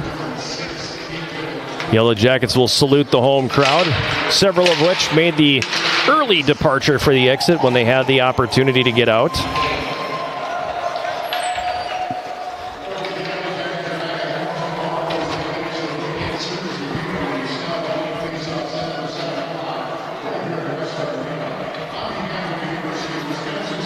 I mean, it's a gutsy move to try to grab somebody at the end of a game like this, but I appreciate her wanting to do it. Yeah. We'll see if she is running out of options here. Yeah, I mean, it's not a surprise that she's down there at this point. So, yeah, it's just a matter of if anyone has anything to say after that. There's not a lot to say because the Jackets did a lot of good things tonight. They did. You know, they played some good hockey tonight. Yep. The first half of the second period was miserable. Yeah. And it cost you 3 goals in there. That was the difference in the game tonight. Right. You know, by and large, I felt like they had the better of the play. Yep. They had the better of the opportunities. I think they had more of the high danger chances in the game than Stout did. Unfortunately, what you've got here is, again, they didn't put a full 60 minutes together. Right. And that's what we end up with here. Unfortunately, 3 points getting away from the Yellow Jackets, and they fall. Final score again, 4-2. And we're going to throw it ringside as Abby is with the captain. Colin, unfortunately, you guys took the loss tonight. What is the biggest takeaway that you can take into tomorrow's game? Well, we had a slow start, let them walk all over us, and didn't respond when we needed to. They got a couple of goals on us in that second period, and we kind of deflated when we should have stepped up and answered the bell. Have a good rest of your night. Good luck tomorrow. Sorry, what was that? I said have a good rest of your night and good luck tomorrow. Oh, thank you. Appreciate it. Not a lot you can say. I mean, he called a spade there. Right. And, I disagree with him saying a slow start because I thought they played extremely well in the first period. Yeah. It was that start of the second period. Yeah, and maybe that's what he was referring to, he actually. might have been trying to voice that. At that point, he was already on to the second period, which was what they're pointing to as the segment that cost them the game in this one, right? Yeah, and as we talked about, that second period continues to be a little bit of a challenge. They're after tonight, they've been outscored 25-22 in the second period, and that's the only period they have been outscored is in the second period. So they're outscoring teams in the first period. Their starts are okay. They're outscoring teams in the third period. Your finishes are typically okay, but that middle frame's been a killer. Yep. And so at some point, I hope you're running out of time. Yep. And at some point, they're going to need to try to figure that out, because as I look at everything else that's going on here tonight, I expect that the Yellow Jackets are probably going to reside in fifth place by the end of the evening. Yeah. Everything's falling not the way the Yellow Jackets needed it to fall tonight. No, and when you look at the way the schedule's laid out, they definitely have the most difficult schedule down the stretch. Right. And unfortunately, things aren't on their side right now.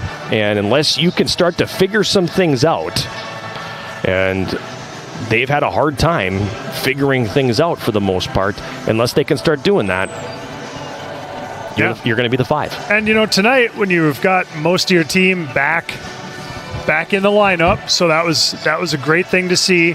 So it's like you can see some progress. I mean, there was a lot of good segments of play for the Yellow Jackets tonight, and you just hope that you can keep them healthy, keep everyone healthy, and to continue to build on the good segments of this game with all of your players.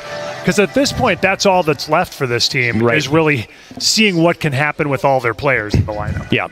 And you hope that as they finally get to start playing together again, maybe, just maybe, right, they're going to be able to start stacking some things up. Because now you're winless in 5. Yeah. You had a 6-game win streak. Now you're winless in 5. And this is what that team last year was able to avoid. Right. The extended stretches where they're not getting wins.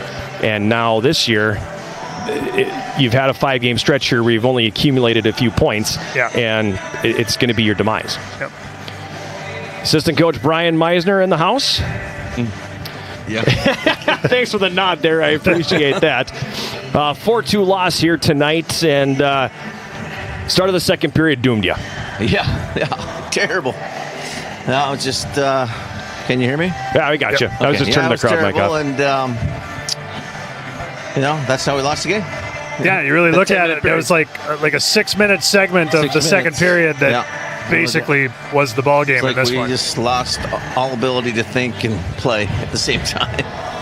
So, frustrating. It's frustrating because it's, you're 22 games into this thing now, so this is what your team is. Exactly. And it's I hate saying that, but it's a group that really has a hard time putting 60 minutes together. Yeah, we haven't put it together. You're right. So I can't argue with you. I'd like to, but I can't. All right, I've got a tactical question for you with your defense group. You see something a little different out of Stout and their willingness to pressure the puck behind the net. When your defenseman's back there with the puck, they flush them out. Yeah. And that's not something that every team does. Right. So coming into the week, I imagine you knew that was probably going to happen. So what do you talk about as a coach? How do you want to see the players handle that kind of pressure? Because it's not something they face necessarily every week. No, but we invite pressure. We like that because we'll just use the net. Right. Can lose the forechecker pretty easily if we do it right. So, yeah, I didn't think that was an issue for us as much as, our passing. Yeah. I didn't think our passing was all that great today. Right. For a defenseman. And I think that we just were out of sync for some reason. And third period was better. Yep. Had to shorten the bench, but, I don't like doing that. But at the same time, you got to do what you got to do, right? We're trying to get points here. So just, we know they're an aggressive team. They're not going to change. We only got 6 shots in the third, I believe. Yep. That's not enough. Right. So offensively for us, we felt like we could take advantage of them because they are so aggressive, and we didn't do that either. So we weren't great defensively, especially in those 6 minutes, like you said. And then, not giving up pucks and missing passes and icing the puck, and just a combination of bad hockey for a while. Yeah. So you've got same team tomorrow. What the blueprint is going to be.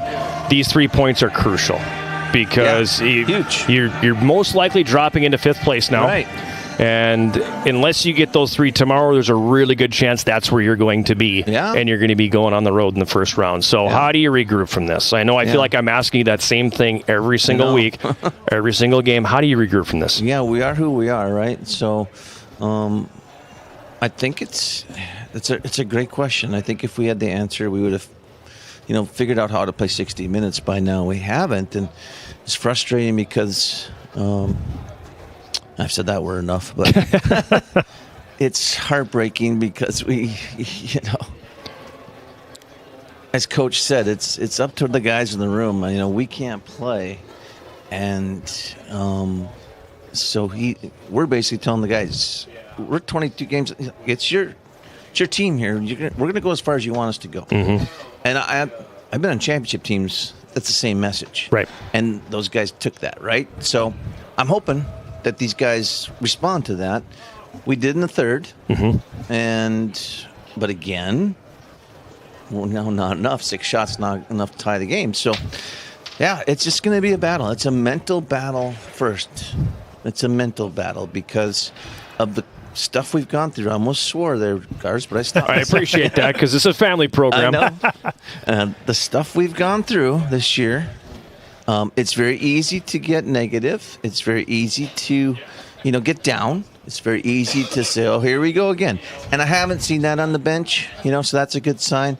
But at the same time, I haven't seen that confidence, right? Like I heard you guys talking about last year, and maybe before I came on here. I told Rich this last year. So I didn't go to Boston with you guys. And when I came back, it was me and Bitsy. Bitsy didn't go either, right? Correct. Yeah. So we got back. The next game, it was like, whoa. What happened to these guys? This is a new team. It was a whole different attitude. It was a whole different mindset. They came off the bench that they're going to win. They just had no doubt. And we have not found that this year, for little bits and pieces. But that's why we're... And some of the problem when you've got players in and out of the lineup with injuries, and that, I think it makes it hard, especially when it's some of your top players. Yeah, 100%. And we just haven't had the consistency with our lineup, with our effort, with our mental part of the game. So if that's going to sum it up, I think I just summed it up. You pretty much did right there, yeah. So we'll let you go. We're going to have you back here in 24 hours, Mouse, and hopefully things are a little bit better at that point because, I think we've seen over the last 3 weeks, it's there. It is. And you just said it. Bits and pieces. It shows up in flashes. Yeah. It's there. Yeah. That's good radio there. That is fantastic, whatever that is. There's a UFO landing on the building now. Well, thanks, Scars. Thanks, Jason. You're welcome. See you tomorrow night. Thanks a lot, most appreciated. So that's Yellow Jacket assistant coach Brian Meisner, who comes up after every home game. And unfortunately, this year we've had him up for more non-wins than we have for victories here on home ice. And 4-2 is the final score here. We're going to jump right into the post-game summary. Are you ready back in the studio, Gus? All right, we're going to jump right into the post-game summary. Good opening period. I'm going to go against what Colin Pedersen said there, but it was a good start to the Yellow Jackets. A very entertaining first period. Great flow.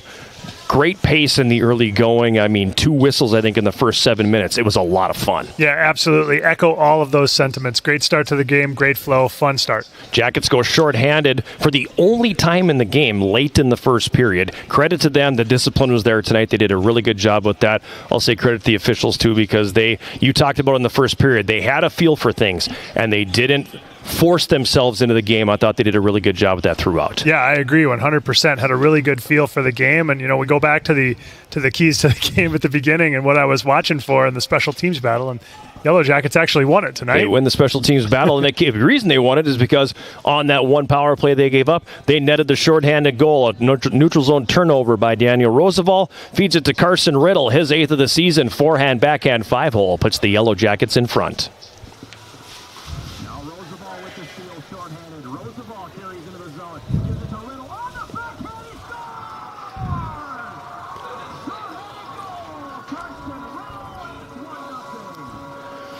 8th of the year for Riddle. Roosevelt with the assist. That was at 19:28 of the opening period, and it was 1-0 Yellow Jackets. Came out in the second period. We warned our listeners and our viewers about that as we got into the second period, that's kind of been the bugaboo for the Yellow Jackets this year, and it was again tonight as the Jackets came out flat. They started making some mistakes. They were doing things they weren't doing in the first period, and Stout pounced, scoring 3 times in a span of 5.5 minutes to put this thing out of reach. First one coming at 6:36, Nicholas Stevens 7th. Yeah, obviously equalizing here, and that really changed the complexion. You could see it took a lot of wind out of the sails for UWS. Watching the replay here on Yellow Jacket TV, and the first shot gets through. Skorpic makes the stop, and the rebound is right there for Stevens, his 7th. That was at 6:36. Gunnar Moore and Cullen Diakawa the assists, and that made it a 1-1 game. Just over 2 minutes later at 8:58, the nicest goal of the night, in my opinion, Arhip Sidorovich scoring his 10th.